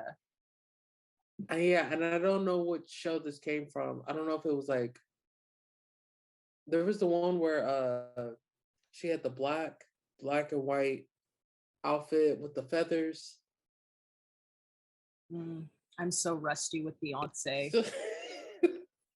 Not as moment. I don't know which one that one was, but there was a couple times on stage where she looked a little out of it. But like it looked like she was fun high and not like like catonic high. Like she just was like, like marijuana high. Yeah. Yeah. Well, maybe she's living life to the fullest at this point. Maybe that's what she like. Yeah, maybe because I mean she has twins plus little Blue Ivy running around. I'm sure it's a stressful household. Yes, her manager. Didn't she like recently say in an interview that she's like really taken to CBD? Yes. Wasn't that was it Vogue? What interview that she just did? Probably. I wouldn't be surprised if it was in Vogue. She said that. Yeah, because I feel like a bunch of like stands were talking about it on Twitter. You're right. You absolutely right. Maybe that's what this is. Maybe that's what this is. Beyonce, blink twice if you can. If that's what this is. Oh my God. I mean, live your life, Beyonce. Do you? Do you, I guess. Have fun at the basketball game. Hot mess. Oh my goodness. Okay, well, Angie, what's your fourth diva holiday moment? Okay. I don't know if you've seen this movie, but I have two divas in one movie. And I'm going to shout out Gabrielle Union and Monique in Almost Christmas. Okay, I've not seen this movie, but I know what you're talking about. My goodness. I just want to talk about the family dinner scene. It is one of the most iconic dinner scenes. It's just so hilarious. So let me set it up. So Gabrielle Union plays the sister to another character. Her sister's husband, she finds out, is cheating with Carrie Hilson. Oh, always cheating during the holidays. Yes. So Carrie Hilson, she invites Carrie Hilson's character to dinner, knowing good and well that she is cheating with her sister's husband. Yeah. Okay. This sounds like a Medea Christmas movie. It's very much in that lane. It's very much in that lane, but better. Okay. So the whole dinner time, Carrie Hilson is basically saying, "Oh my gosh, I want to meet your grandma. Because remember you were telling me about your grandmother," and she keeps saying the sister's name, the wife's name. Yeah. Like, oh, yeah, I want to meet your grandma. So the wife is basically like, okay, I'm gonna go get grandma. And then she comes out with a full gun, a shotgun. Oh. And turns it on her husband. Now the scene that ensues, you can enter the clip here. Okay. The scene that ensues, Monique, top-notch comedic moments in a film. Just so freaking hilarious. Gabrielle Union, you guys go and watch it because I can't really explain Gabrielle Union's comedic timing, but it is so on point in this film. Particularly in the scene.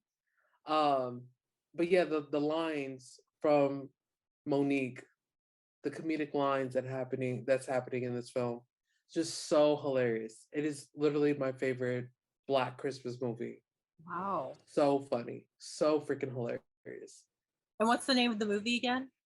Almost Christmas. Almost Christmas. When did this Almost like come out? Christmas. Like in the 2000s or the 2010s? 2010s. Okay. I want to say 2014, 2016, 2016. 2016. And shout out to Will Packer, because this was the era that Monique was kind of being blackballed. Is this because of Oprah? She was being blackballed. Yep. Patterns repeat.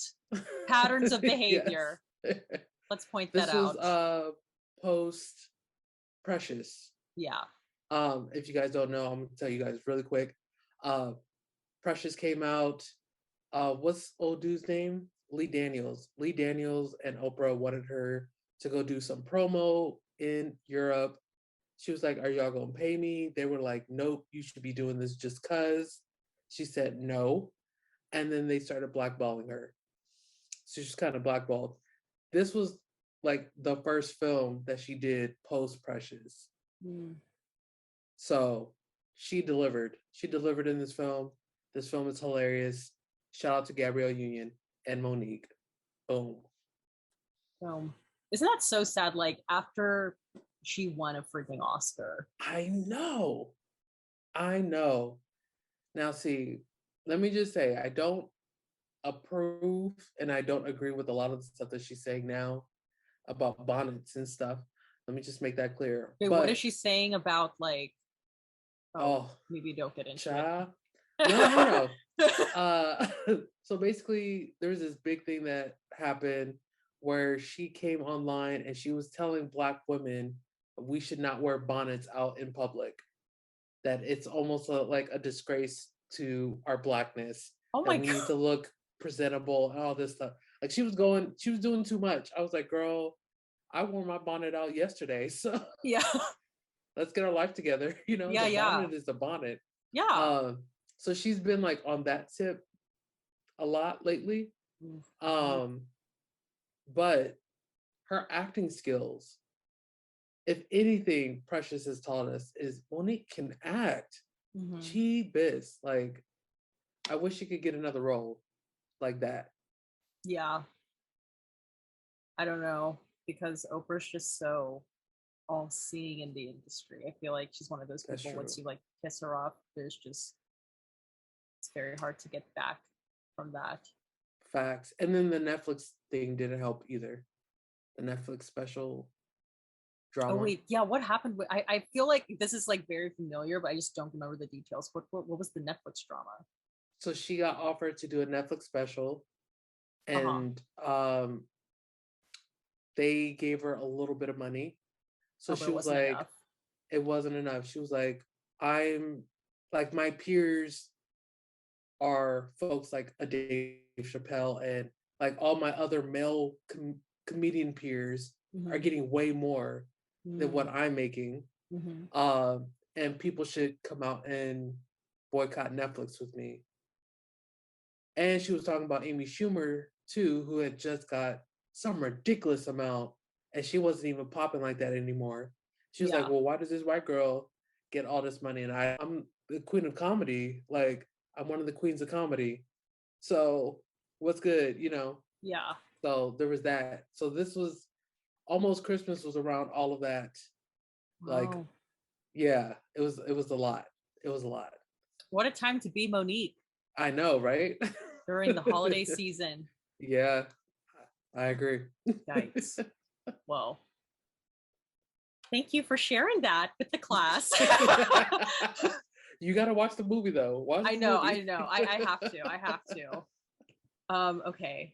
Let me look on my handy dandy. Oh, this is okay. I like forget what order I put some of these in. Okay.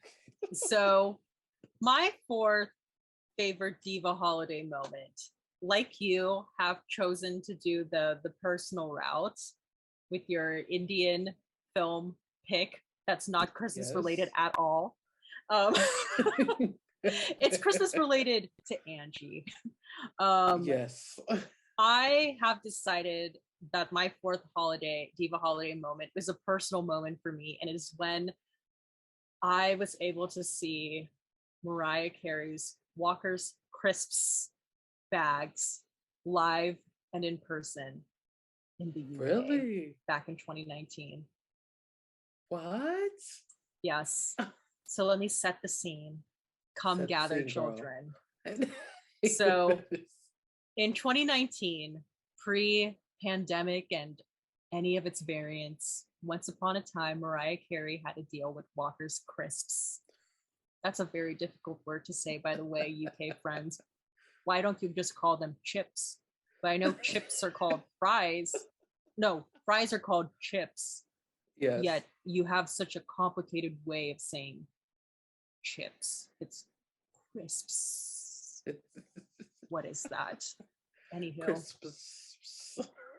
Anywho, Mariah Carey had a partnership with Walker's Crisps, and from what I could gauge, it looks like the UK version of Lay's chips here in the States. Oh. Like even their packaging is very similar.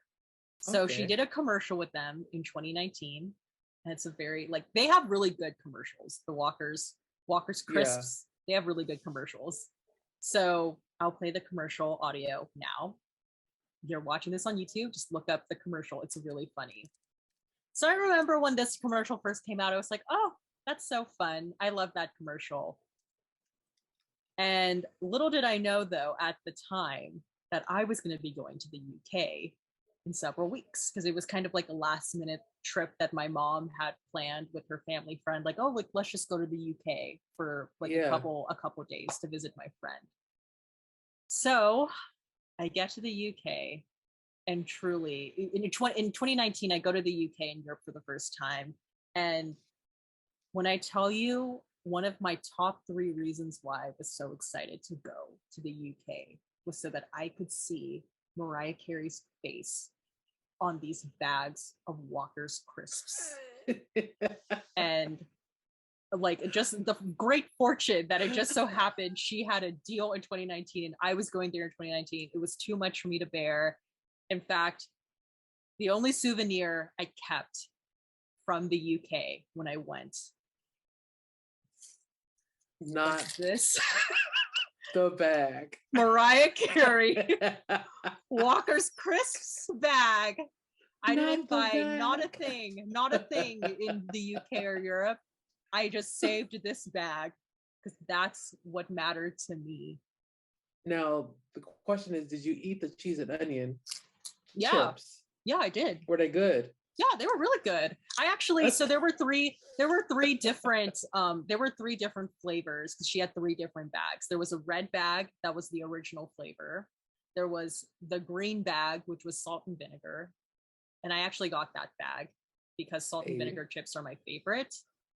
Okay. But my dumbass accidentally threw it away. So I don't have the green bag. But then the blue bag is what I kept, and it's the cheese and onion flavor. That sounds good. I didn't buy the red bag because, as you could see here, Mariah Carey is wearing a red outfit with a white kind of Santa finishing here.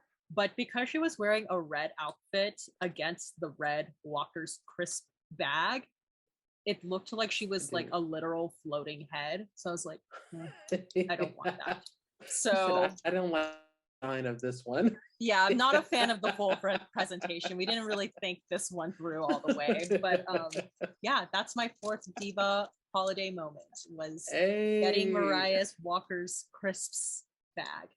I've talked about this before in some other episodes, but now she's having a full moment for today's episode. See, that's Stan territory stuff. I kept the bag from 2019. Yeah, I kept the bag. I mean, I would do the same thing. She's traveled a long way. We've crossed major bodies of water together. Hot mess. Yeah. No, but that's a good moment. That's a good moment right there. I'm just looking up the commercial, and I remember when I first saw this, and I was just, this was, I know she was the queen of Christmas before this, but I think in this moment, like, There oh was no, a she is like yeah. the queen. Yeah, like this, Like, I felt like I was saying in last week's episode, I feel like 2019, 2020, like there was so much energy for like yeah, Mariah is the queen of Christmas. Like, so this was like yeah, like really people were like Mariah Carey's amazing during yeah, Christmas. yeah. And she was like, I'm about to get that bag.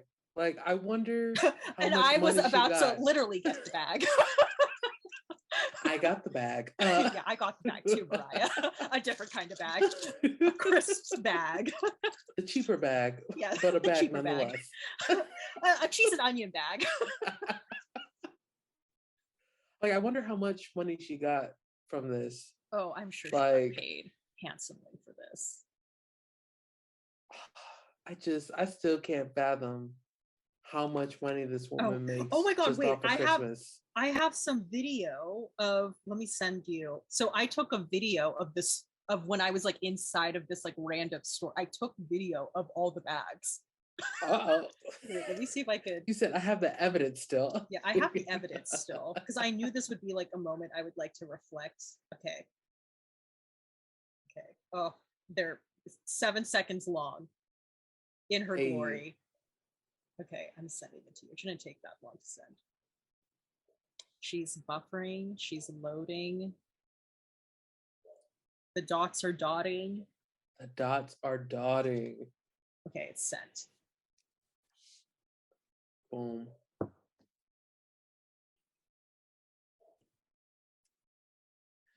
They're packed in there. Yeah. And you messed up. Oh, I see what you're saying about the red one. See, I doesn't it said, kind of look awkward? She's just like a floating head. yeah. Mm-hmm. Mm-hmm. And this one, you really even can't see that white part on the Yeah. red one. It's just weird. Yeah. That's why I was like, not getting that one. Yeah. I'm a pass on You that messed one. up. You messed up on the green bag for sure. Yeah, I know. Salt and Girl, vinegar too is like my favorite. So get your I life can't believe together. I freaking threw that away. What an idiot. Oh, okay, whatever. Oh Ah, man. well, That's a what's good one your though. yeah, thank you. That's just No problem. a personal holiday moment for me. We've each had our own now. So Yes. so what's your fifth? What's your fifth and final? Okay. This is the true Christmas classic right here. Oh, here we go. We're shouting out Vanessa Williams in A Diva's Christmas Carol. Guess Okay? what? Haven't seen that. No. My gosh. You know what's so funny? Kristen, who has guested on this podcast several times last season, she usually brings up this as like one of her favorite holiday movies. But this is so like appropriate because it's literally called a diva. It's like a diva's Christmas, right? A Diva's Christmas Carol. A Diva's Christmas Carol. We have to do this at some point. We have to. Yes. I just bought the DVD today. Wow. Because She I was is trying that to big of a find fan. it. I was trying to find it online. Mm-hmm. And it's on YouTube right now. Oh. But it is like, it's got like, I don't know, is this Spanish? I don't know what language this is. Subtitles. This doesn't look Spanish. But yeah, it's on YouTube right now. It's a classic. I think it's like a VH1 movie. Yeah, it looks like VH1 or Lifetime, something like that. It's very much. It's probably VH1, and it's got Chili in there, Kathy Griffin, right? It's essentially just a Christmas Carol. Yeah, but a diva version. But diva. Yeah. But make it diva. Okay. Yeah. That's basically the prompt of this entire podcast. Yes. Make it diva. And there is a song on there that has nothing to do with Christmas again. But I consider it a Christmas song and it's called Heartquake. And you can insert a clip right here. Okay. Ooh, she already knows where I'm going mentally. I already know. We're right here. She's like, I know how this works. This isn't my first time at the rodeo, at the Diva rodeo. But Heartquake, basically the premise of this song is one of the ghosts takes her back to the day. The ghost is Kathy Griffin, by the way. Oh God. Okay. Kathy Griffin's ghost takes her back to the past. And this diva used to be in a group of 3 folks. This is Vanessa Williams. Vanessa Williams. Okay. Yes. And one of the members of the group is Chili from TLC. Knows a little something about being in a group. Yes. And it's set in like the 80s with the big hair and all that stuff. And Heartquake comes on. And she's sitting in the audience. She's like, I think I was pretty good. I think this is Vanessa Williams. I think I was pretty good. Kathy Griffin was kind of like, no, you're all right. Yeah. But Diva's Christmas Carol is that girl. Okay. Oh my God. Wow. Just for that scene alone, it makes me really want to watch this now. You need to watch it. Oh my gosh. So good. Wow. So good. A classic, a true classic. Okay. Yes. I will find that immediately on. So as you will be looking up Emma Bunton's Indian movie, I will be looking at A Diva's Christmas Carol once this is over. Say less. I just sent it to you on Twitter. Oh, perfect. Boom. Okay. Wow. You know, the podcast I was telling you about last week, Table Manners, Vanessa Williams was on an episode. Really? Yeah. I love hearing her talk. She has like one of the best voices. Yeah. Just talking voices ever. Oh, I love her. Yeah. Yes. To me, she will always be Renee from Desperate Housewives. Did you ever watch Desperate Housewives? I forgot she was on that. I didn't watch Desperate Housewives, by the way. At all? No. We're both, it's just the whole podcast is just us being shocked that we haven't seen each other's stuff. But Desperate Housewives is like a cornerstone to my entire essence and being. Like I probably would not care about TV or film or anything to the extent that I do had I not loved Desperate Housewives. That was my first TV obsession. Wait, I need to show like how deep the obsession goes. Wait, wait, hold on. I need to show you. And we'll be back. Steffi is getting her Desperate Housewives gear. It's happening, people. And we're back. So my parents, at 12 years old, were very supportive of my Desperate Housewives like mania. Yeah. And so my mom got me this. Not the table book. It is a Desperate Housewives book. Okay. The coffee table book. Oh my goodness. Okay. And like they're like I'm sometimes I look at this from time to time and I'm like, I cannot believe at 12 years old I was reading about some of this. Okay. But man, I have this. I have a Desperate Housewives board game that my parents bought me for Christmas. Is it Monopoly?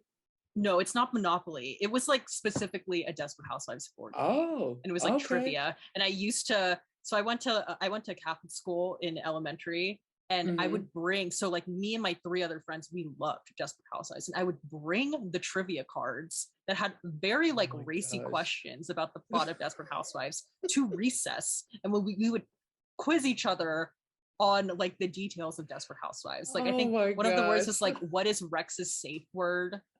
Like so, okay. And then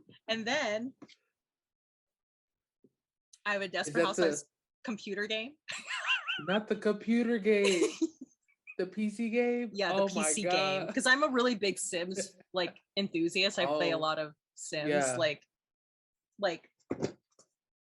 she's getting it out, y'all. Do you see this? Ooh. That's literally like, I have an entire like stack back here. I'm not just, but yeah. And I still play The Sims proudly. Okay. Motherload. As you should. That's As where you should. that's where it's at. But yeah, Desperate Housewives is just like a very like big deal to me growing I'm up. surprised you didn't pull out a DVD box set. Oh, I have that too, but I just don't know what it is.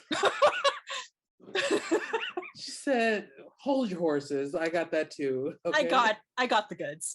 I'm a true fan. I'm a true fan. And then I also had, I don't have it here with me. It's in a box somewhere, but I had, my mom got me like a Desperate Housewives sweater, and it literally just said Desperate Housewife, singular, Desperate Housewife.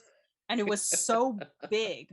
Like my mom tried getting it in like an adult extra small, because obviously they weren't selling children's merch for Desperate Housewives. Of course. And I remember like proudly wearing this sweatshirt to a local Michael's. That's a craft store here in the US. I wore that sweater to my local Michael's, and I was walking up and down the aisle, and this like random like I want to say she was probably like in her 40s woman turns to me and was like, "I love your sweater." And like 12-year-old me wearing a Desperate Housewives sweater, "I love your sweater." And then when I turned 13 years old, me and like a couple of my friends, we went to Universal Studios because Wisteria Lane is in the back lot of the Universal Studios lot.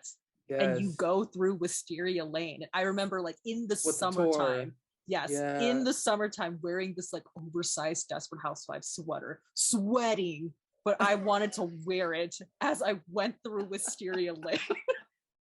Yo, I mean, listen, I remember like, Desperate Housewives being huge. It was a phenomenon. If you were not there for the Desperate Housewives phenomenon, like you truly missed out. It was the show. It was everywhere. Show. Yes, everywhere. Like everywhere, in a way that I think it's very hard for TV shows now to be that like omnipresent in the culture. Like it was a huge show. It's like just remember the first 2 or 3 weeks of Squid Games. It was like that for years. Yes. Just think of, it's like that for years. Yes. Everyone loved Desperate Housewives. And this was like during the time too, because it was on ABC and like Lost was still on. Yeah. And this was Grey's Anatomy had started at the same time as Desperate Housewives. And it was kind of like a who are you a fan of? Are you a Grey's Anatomy fan or a Desperate Housewives fan? And I was a Desperate Housewives fan. And I was a Grey's fan. Wow. I was a Grey's fan. Yeah. For sure. So we're kind of at odds with each other right now. Oh, TV at that time though. Yeah, it was so good. Could we just Lost, Grey's, Desperate Housewives. See, that's why I was saying, like, I really became a huge fan of TV because of this, like, era. It was just, like, it was so good. It was so... we need to do a Desperate Housewives episode. I can't believe you've never seen an episode of Desperate Housewives.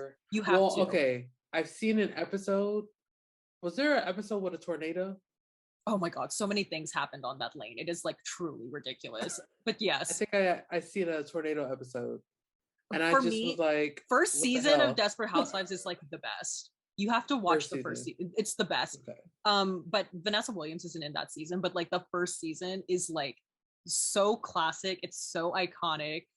I'm trying to. She came in later, right? She came in later. She came, because I think because what happened, and like that's the thing too with Desperate Housewives, there was like you were hearing a lot of like drama that was happening, like behind the scenes, like you know, some of the women didn't get along with each other. There was a huge like I think it was Vanity Fair photo shoot where like all of the women were like supposedly fighting, and like Terry Hatcher's a bitch, like those sorts of things. And then one of the other dramas too, I think, was that Nicolette Sheridan, who played Edie, she was not getting along with Mark Cherry, who was the executive producer. He was like the Shonda Rhimes of Desperate Housewives, and I think he like killed her character off like in such a violent way. But I think that's when Vanessa Williams' character like kind of came in, because she kind of played like that same sort of like vixen of the street character. But God, that show. I like learned so much about life from Desperate Housewives. Like, I think I learned like what an affair was. I learned. I forget you were 12. You were 12. I was 12. Like, I literally had no business watching this show. Can we just like point out though, Vanessa Williams' TV run? Oh, Ugly Betty. This was like around the Ugly, same time too. yes, On ABC. ABC on had a lot of good ABC. shows. Like her TV run is so iconic. She went from Soul Food. I don't know if you remember Soul Food, the television show. Mm-hmm. She went from Soul Food to Ugly Betty to Desperate Housewives. Yeah. Like, what a run. Yeah. Wow. She's so underrated. She is. Her music career is underrated. Her acting is underrated. Mm-hmm. She's that girl. Yeah, she really is. Mm-hmm. Yes. And she's like stunning, like literal beauty queen. Stunning. Yes. Yeah. Like, we're not exaggerating. She's a literal beauty queen. A beauty queen. Yes. Yeah. Oh gosh. Yes. Shout also, out to Vanessa Williams. Fun fact related to Desperate Housewives.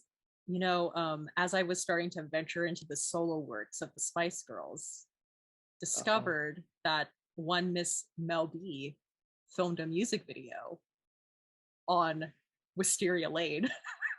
And I didn't know. It's for her song called For Once in My Life. And as the video started, I was literally like, why does that street look so familiar? And I go to the comments section and it is fucking Wisteria Lane. Angie, you have to watch this music video. It is like the most bonkers. Like, I could do a whole Diva Dailies episode just on this music video. It's on right now. It is insane. It is. I just put it on. It's insane. Like, she starts off in this like business attire, and then she just like takes off her clothes, dances in the street. At one point, she literally like jumps through Brie Vandecamp's window and starts having a party inside of this house. and then the iconic part, she makes out with herself. This is the video where she made out with herself. She's naked. Yeah, like, has it happened yet in what you're watching? Yeah, I just skipped to. Oh, and now she got clothes on again. Okay. You have to watch it. It's an experience. That video is an experience. Sound like Mel B too. It doesn't. Because it's very like generic pop of that time. I think it's literally like, for once in my life. This is again the EDM era of music. Yeah. I don't like this song. I don't like the song either, but the video is pretty iconic, at least to me. The video is insane. This doesn't even sound like Mel B. It doesn't, because it's so computerized. Like, it sounds nothing like her. Yeah, someone like, I feel so bad, like, because you know, like some people really only know Mel B from being a judge on America's Got Talent or whatever. So like, and like, obviously when she talks, she has such a thick accent. Yeah. So there were some people, like younger people, I'm assuming, in the comment section that were like, wow, listening to her talk on America's Got Talent, I would have never thought her voice sounded like this. And it's like, it doesn't, you guys. Go back to the Spice Girls records and you will get what Mel B really sounds like. For once in my life. I don't know what's so bad. It's so bad. It is. But shout out to Wisteria Lane. I'm not liking the outfits. It's so bad. She's chaotically running.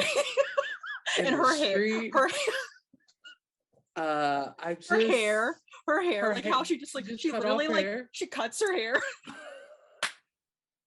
And then none of these people look like they like the song, actually.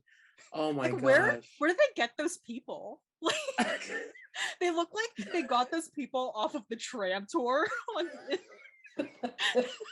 They were probably like, hey, do you want to be part of a video? Okay, get off the tram. We need extras. There's a couple white dudes in this video. It looks like they came off the set of Malibu's Most Wanted. Like, It's like, they're trying to go for the hip hop look. Yeah, that's what the extras are giving. You're trying to get the hip hop look, and you have to like do the hip hop look. Yeah. This is bad. It's bad. Oh my You have to watch it in full without me talking in your ear. Like, you have to watch it in full. For once in my life. And then the random like cheerleaders in the back. Wait, the did you get to the part chain. where she like makes out with herself? Oh, I've seen the whole thing. It's a hot mess. I love how, my favorite part when she goes to make out with herself, it's not the fact that she makes out with herself. After she does, as she like looks at the camera and she like does like a little like spin. she whips around. It's so funny. Yeah. I wonder like how that happened. Like, and what was she thinking when that happened? I was like, you know what? I want to make out with somebody. Might as well be myself. Might as well. I heard that this, I have yet to read the Mel B autobiography. There's two.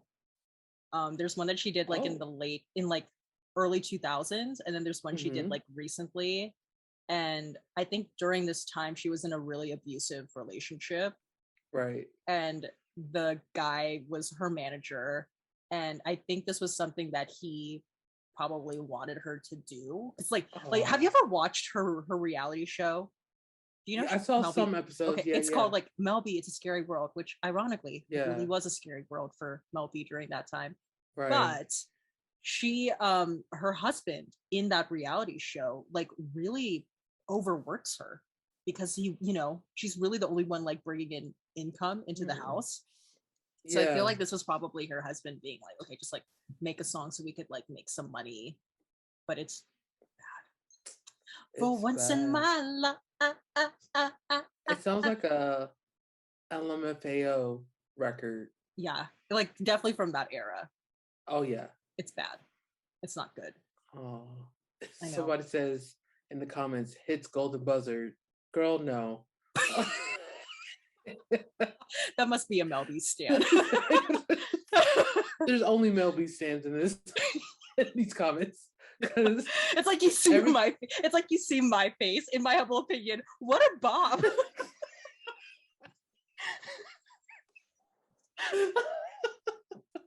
Because there's these people that's like, and they're being for real right now, and they're like, why hasn't this hit 10 million views already? This needs 10 million views. Sis, what? I'm confused. I am confusion. It's pretty bad. It's pretty bad. But wow. I love it for the video. The video is just like it's so chaotic. And now I'm gonna watch Mel B, It's a Scary World. Oh, there's 8 episodes? That's hard to find. I mean, I feel like you could actually find the full episodes on like NBC's website. Just like Google Mel B, It's a Scary World full episodes and you will find it. But if you have trouble loading those, they also have some on Dailymotion. Wait, you said what was the website before? I would just like recommend you just Google It's a Scary World full episodes, and I think it will take you to like the NBC page, and it'll give you options there. But sometimes I've had trouble like loading the episodes there. Like sometimes it just takes a really long time for some reason. So, but sometimes it works. But there's also some episodes on Dailymotion. Okay, it's working. Perfect. Her honestly, like Mel B isn't even the funniest part of the reality show. It's her daughter. The kid? Yeah. The kid. Phoenix. Yes. Mm-hmm. Phoenix is so funny. Like unintentionally funny. I do remember that. Like there's this one episode where they go to Vegas and Phoenix like really wants to go to Madame Tussauds Wax Museum. So but like, you know, Mel B has to work. So she leaves Phoenix and her other daughter with like a babysitter. Yeah. Mel B goes off to work, comes back, and then she asks the sitter like, oh, how was things? And the sitter's like, oh, things were great. Phoenix just like went to bed. And then Mel B's like, okay, great. I'll let you go. I just want to check to see how she is. And then you can like leave. Mel B like literally goes in, comes running out in her heels, and you like hear her heels like clopping on the on Oh the my floor, and God. she's like, "Where's Phoenix? Where is she? Like, she's not there. She's not in her room." And it's like chaos. Like, oh my God, where's Phoenix? And then like it registers in Mel B's head, oh, Phoenix probably went to Madame Tussauds in the hotel. So Mel B's like running to the lobby, and she's like, "Where's Madame Tussauds? Where's Madame Tussauds?" And they're like, "It's that way." And you just see Mel B like running through the empty halls of Madame Tussauds, being like, "Phoenix," and like in her accent, okay, Phoenix, Phoenix, Phoenix, like in the like these wax figures just like blankly staring back at her. And then she finally finds Phoenix like literally taking a selfie with the Madonna wax figure. She goes, Mel B's like, "What are you doing?" And Phoenix says, "I wanted to take a picture with the Madonna wax figure and send it to my friends." What? Okay, I'm gonna watch all of this tonight. Oh It's my happening God. tonight. Yes, it is so funny. And then like the first episode too, like if you read the logline on IMDb with like no context whatsoever about Mel B's life, it's like the funniest thing. It's like the tension of the episode is whether or not Mel B will go to the Shrek red carpet. Not Shrek. But it's because like Eddie Murphy and all of that. But like if you didn't know that backstory and you just looked on IMDb, and it's like Mel B tries to figure out if she will go to the red carpet premiere of Shrek. You're like, We're like, okay. what? How is this the tension of the first episode? But it's so funny. Oh man. Okay. It's logged and loaded. Yeah. And I'm about to, as soon as I watch them, I'm gonna text you. Yes, please. I got you. I got you. Yeah. Love to hear about your journey. Mel B, it's a scary world. I still want to do like reality TV show divas where we just talk about like an episode. Yes, because there's so many. Because there's so many. Yes, I just started rewatching. Being I don't know Bobby if you were Brown. a fan of Real World. But Oh, they have the versions of like the first seasons yeah. where they bring them back. Oh, okay. And Yeah, those, I never really watched Real World oh, because I was like Real really World. young when like that was. That's true. That's true. But then there's again, like I was 12 years old watching Desperate Housewives, so that part. And MTV a lot of times would do the reruns right. of Real World. And then they'd also do like the Real World Challenge. Yes, and yes. But I would recommend you watch like there's season 2 of Real World Homecoming. Mm-hmm. You really don't need to know what happened in the first Real World. They show like flashbacks and stuff like that. Oh. But that's where Tammy from Basketball Wives. Oh. She came from this Real World. So she's on there. Origin stories. It's so good. It's so good. Yeah. Okay. Well, maybe that's what I will be doing during my winter break. A Real World deep dive. Okay. Well, speaking of Mel B, my fifth and final Diva holiday moment. It's a recent discovery in the past couple of months, but it's so good. Like, it is genuinely so good. It is the Spice Girls 2007 Tesco Christmas adverts. Tesco. Yes. Okay. I honestly don't even know if I went into a Tesco when I was in the UK. I probably did. I just didn't realize. But context. So in 2007, 2008, this is when the Spice Girls did their first reunion tour. And personally, for me, being so young when they were at their height, I don't really remember them in the 90s. Yeah. This 2007, 2008 era, this is how I first remember them. Okay. Because they like did a lot of promo here in the United States and a lot of like appearances. Like Mel B was on Dancing with the Stars during that time.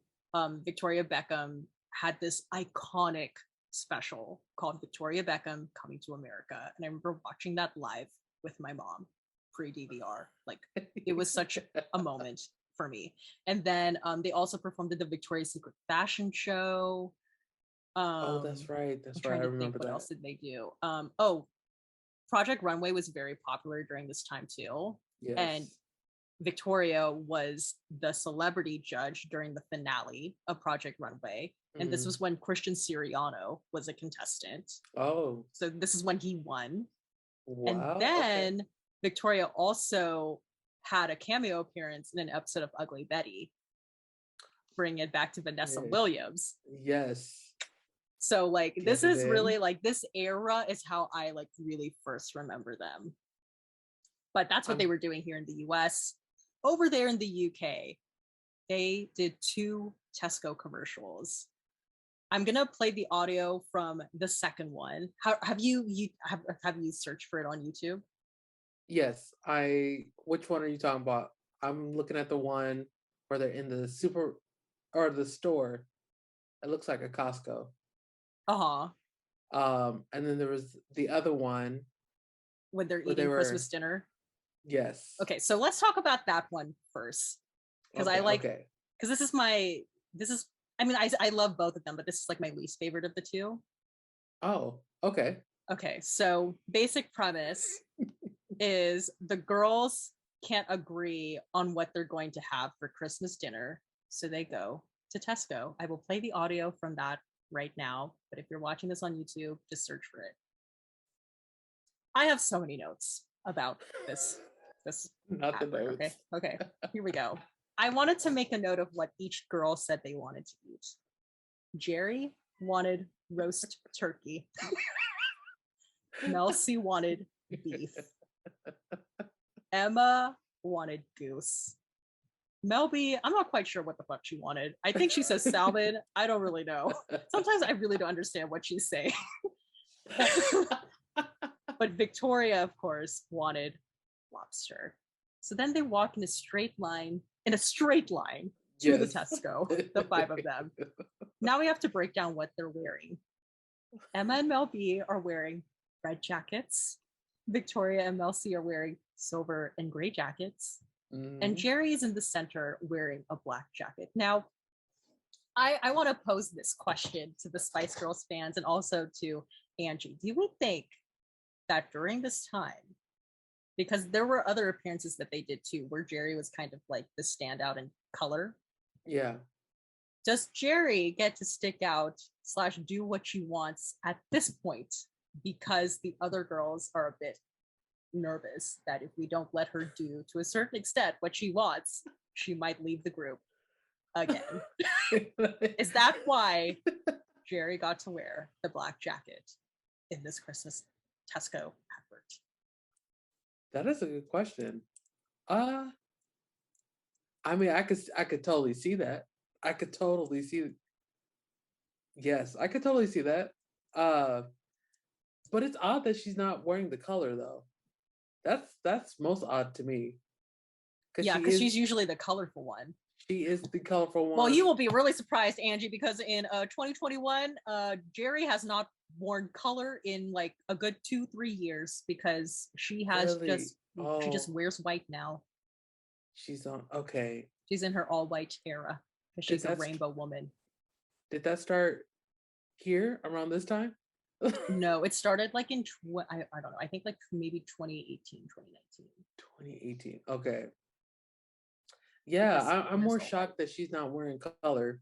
Or I'm honestly like really shocked that she's wearing jeans. You right? Because I just like wouldn't think, oh, Jerry's gonna wear the jeans. You totally right. She's in jeans. Huh?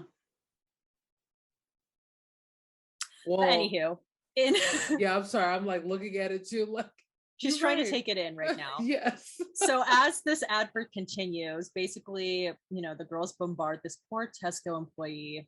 We see them shopping, and it ends with them eating Christmas dinner. But of course, Victoria has already opened her Christmas presents, and it's like, oh, Victoria. But my note for this is I love this fantasy that the Spice Girls spend Christmas together. We know that's not true, but I just love that like fantasy. And I also love this idea that they wake up in this house and they have Christmas breakfast together. I mean, Love it. can we just talk about the actual dinner itself? Yeah. Talk about the Because dinner. I'm looking at the turkey or the chicken, and it doesn't look done. Well, And I'm see, things really are done differently in the UK. that's true, but it shouldn't look like this. It doesn't look done. It doesn't look good. That lobster don't look good. The Victoria chicken would not don't look approve in good. 2021. Mm-mm. Mm-mm. Like nothing looks like amazing, and it should, because this is a Tesco commercial. I'm assuming that it's their, you know, Costco. Maybe they're just trying to lead with the fact that Tesco has managed to unite the five Spice Girls for the first time in I mean, 10-ish years. that the power of that alone could do it. And I these would go into potatoes a are not Tesco. seasoned. I would go into a Tesco just off of the strength of these two adverts. Absolutely. Even if it was absolute shit, I would go to the fucking Tesco at the very least. Like, yeah, the food just doesn't look good. The potatoes unseasoned, lobster unseasoned. I don't see the butter, the dipping butter. No, I feel like they Oh, don't do their food like that over there. well, I definitely know seasonings for traditional English food. A lot of seasonings are not there. Mm. English folks, I need you guys to work on that. Yeah. Because the seasonings is lacking, for sure. And Listen to the Table Manners episode with Billy Porter. It's really funny. He talks a lot about okay, I'm gonna listen to it that. It's because really funny. that is that was one of my big beefs going to England. I was only there for a couple days, Mm-hmm. but the food was one of the biggest reasons why I left so Oh. early. Because I was trying to, try traditional English food. Mm-hmm. I just didn't like it. I didn't like beans for breakfast. Oh. Um, I tried the what's that thing? It's like the blood clot thing. The Oh, is it blood like, pudding. oh, I don't know. I probably didn't. It's literally like a little thing like this, and it's got blood in it. I don't know if it's all blood Yeah. or I tried that. I didn't like it. The fish and chips were okay. They're like really into their pies. Shepherd's pie, all of that stuff. But again, the pot pies, it was lacking seasoning. Mm. Miss Ma'am, like put some pepper, some So next time paprika. maybe Angie goes to the UK, she needs to bring her own seasoning. Listen, I ended up because I knew that there's like places in England, just like in LA, there's a bunch of immigrants. So you have like, almost like little Africa, little Jamaica, Mm-hmm. little India. Mm-hmm. And I was going over there to get some good food because they had all the good food. Mm-hmm. England, get it together. Get it together. Tesco, give the Spice Girls better food. Yes. Okay. But the one that I really want to talk about is the first Christmas advert. I think this is like, when it comes to the Spice Girls, they do such really funny commercials. Really funny commercials, really great commercials. And this first one, I think, is so funny because basically the premise is the girls are shopping for Christmas presents for each other at the Tesco, but they don't know that they're all there. So it starts with like Victoria, and then she sees Emma, so she hides. Then Emma sees Mel C and she hides. Mel C sees Jerry, she hides. Jerry sees Mel B, she hides. Mel B sees Victoria, she hides. Like that's basically what the Yeah. choreography of the commercial is. Yeah. I will play the audio from the commercial, but please watch this on youtube.com. Thank you. Breaking it down. Victoria sets the tone with her jaunty walk with the Yes. as the kids would say, understood the assignment. In my opinion, and I feel like I actually had an idea of this because when I went back to listen to the Spice World episode of Diva Dailies, one of my favorite moments was when Victoria drives the bus. Oh yeah, yeah. And even when I was a kid, I swear to you, did not remember them performing at all in this movie. But the one thing I did remember was Victoria driving the bus. In my opinion, I think Victoria is the funniest of the Spice Girls. I can see and that. she is also like the best comedic actress of all of the five of them, which is funny because like you think of her persona now, she's so like serious, but Victoria is hilarious and her acting just really shines in this Christmas advert. So we have to break down what each of the girls gets. Okay, so it begins with Victoria. She buys iPods, which literally look like first gen bricks. iPods because they're literal squares. They are the bricks, yeah. And then she sees Emma and she poses in front of a TV, so she looks like one of her ads. Brilliant. Thank you, Victoria, for your contribution to this advert. It's great. It's funny. She sees Emma. Emma, following up Victoria being such a generous friend to buy each of her friends an iPod, Emma is going to buy these fugly sweaters. Not the fugly. And she says something like, Jerry, Victoria, Melanie, as she puts these fugly sweaters in her cart. It's embarrassing. Like turtlenecks. I cannot believe. Why would they give Emma this like prop? And then she hides by putting on the sweater and she's like struggling. And Mel C's like, oh my goodness, who is this random lady in the horrendous sweater section of the store?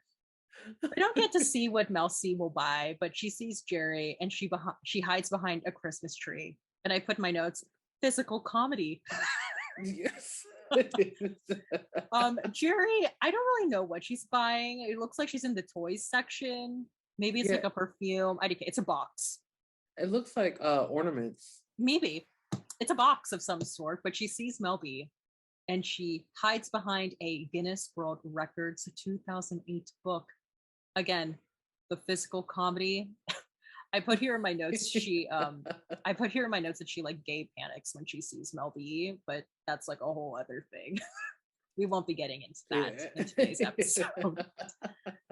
And then, Mel B is just sauntering down the aisle with her cart.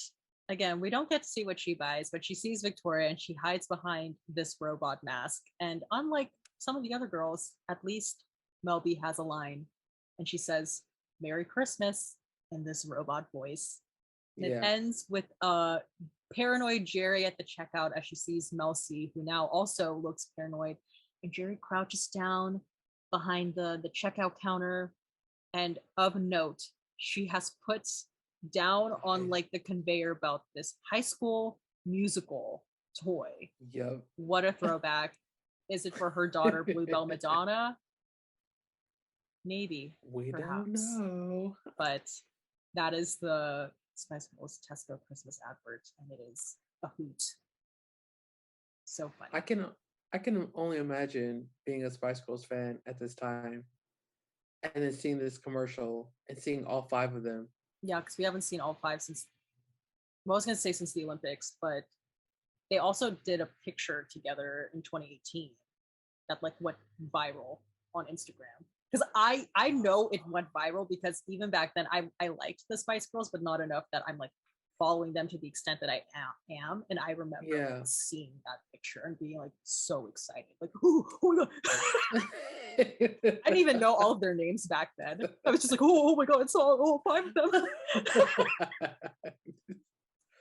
Man, just being a Spice Girls fan and trying to get five people, because that's hard. That's the thing with groups. Like, unlike, I would say, like Destiny's Child, we always see them together. Yeah. I mean, whether we want music from them is a different story, but we're always seeing them together. Spice Girls is not the same kind of setup. They have their own lives. They really feel like they lead very different lives now. Whereas Absolutely. with like Kelly and Beyonce, I feel like they could intersect here and there. Yeah. I think like Michelle might be the most removed of the three girls, but she like they'll like integrate her from time to time. Maybe their paths will cross at like a music event, but like those five women have Yeah, very different life paths right now. for sure. But I think For that's kind sure. of like what makes when you see them together so special, is because they don't get together, at least Yeah. on in the media, that often. And like to fan out over a group that only has 3 albums. That's like literally what continues to blow my mind.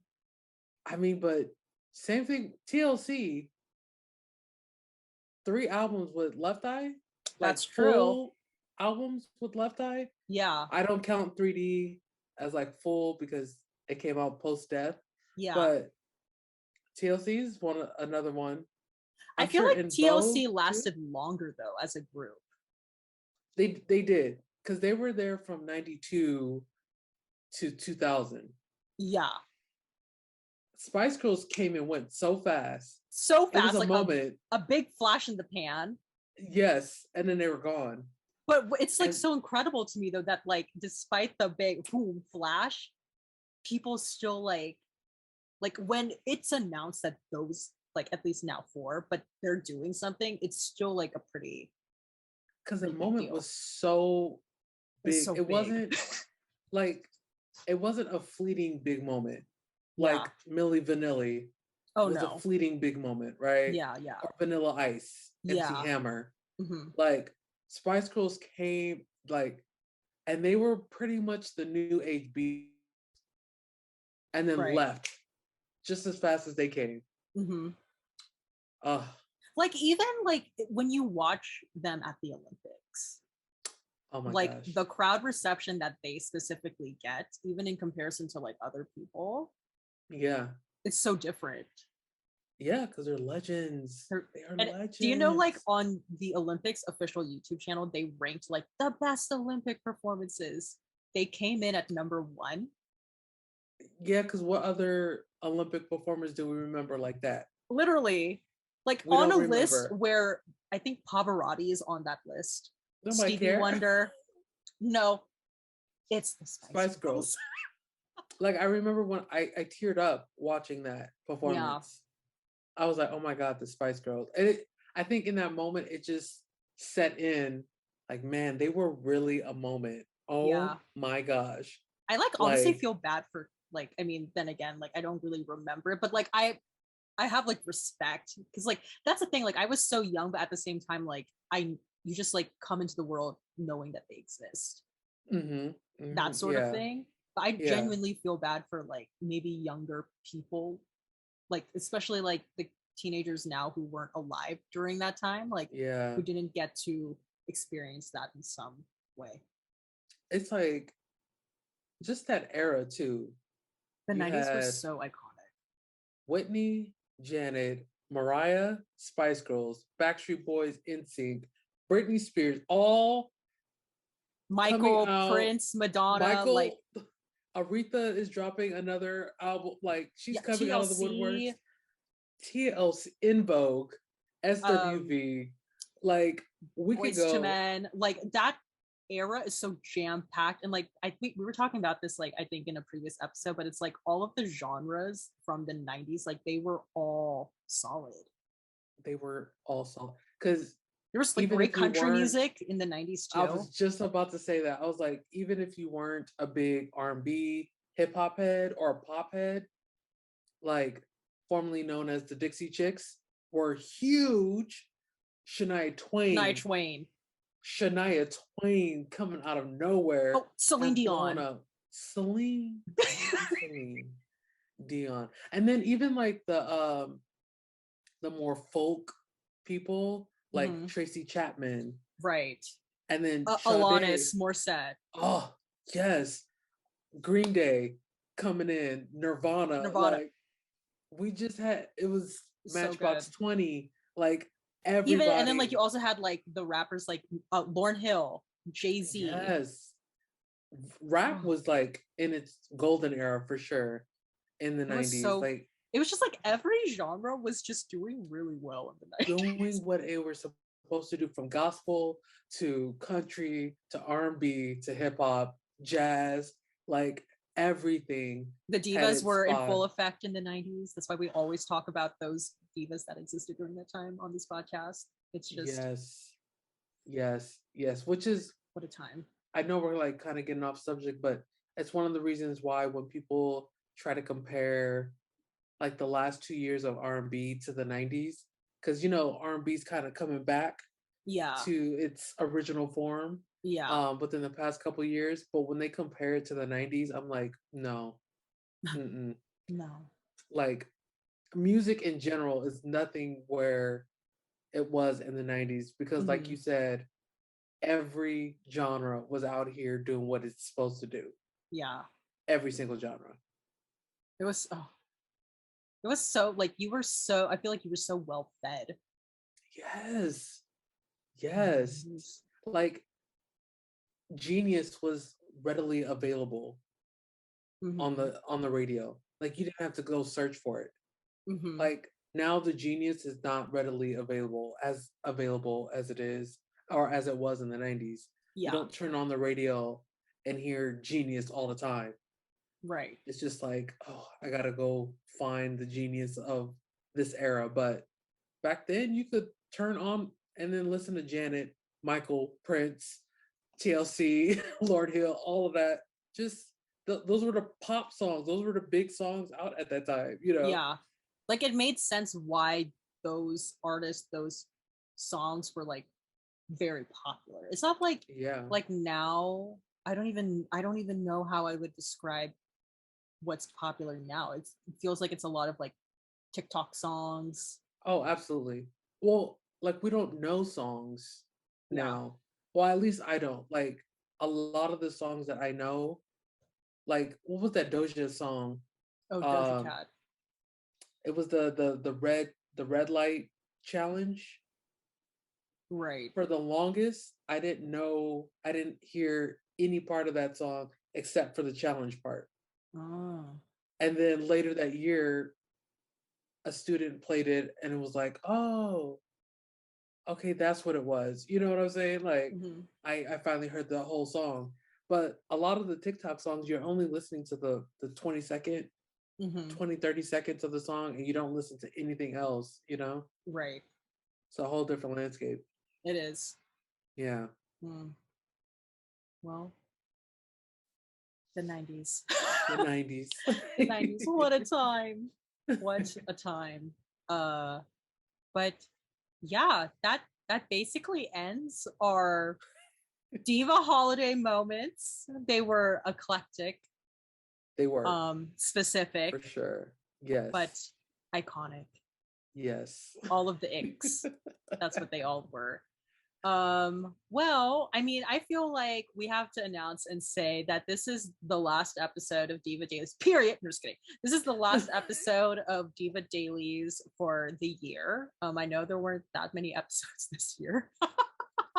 But I promise, we will be coming back in January, because I know we really want to discuss the Janet documentary when that comes out. Can you imagine if she doesn't release that documentary in January? This is what I'm nervous about, because she hasn't given us the dates.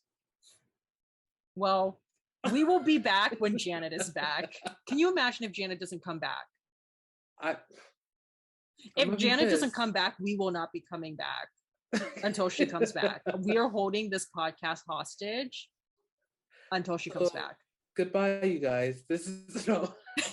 So we might not be seeing or hearing from you for a while. Can you imagine? Oh, my heart is going to be broken. Oh my goodness, I'm getting stressed. Okay, well, the plan is when Janet comes back in January with her documentary, we will be back to discuss. And it's 2 parts, so this will probably, I'm guessing it'll probably be like 2 episodes worth of talking about that Janet documentary, and then we will go from there. Also, I just want to say too, just letting you guys know, this podcast is going to be it's going to be like a bi-weekly podcast. So every other week there will be a new episode. It's not going to be every single week for a new episode. And also planning on taking breaks in between. So we'll probably be on for like, this is not the schedule for sure, but like, I'm just giving an example. It'll probably be like on January, February, March, April, May, take a break for June, July, August, come back September, October, November, December. Like, that might be the general schedule. Like here for a couple months, off for a couple months.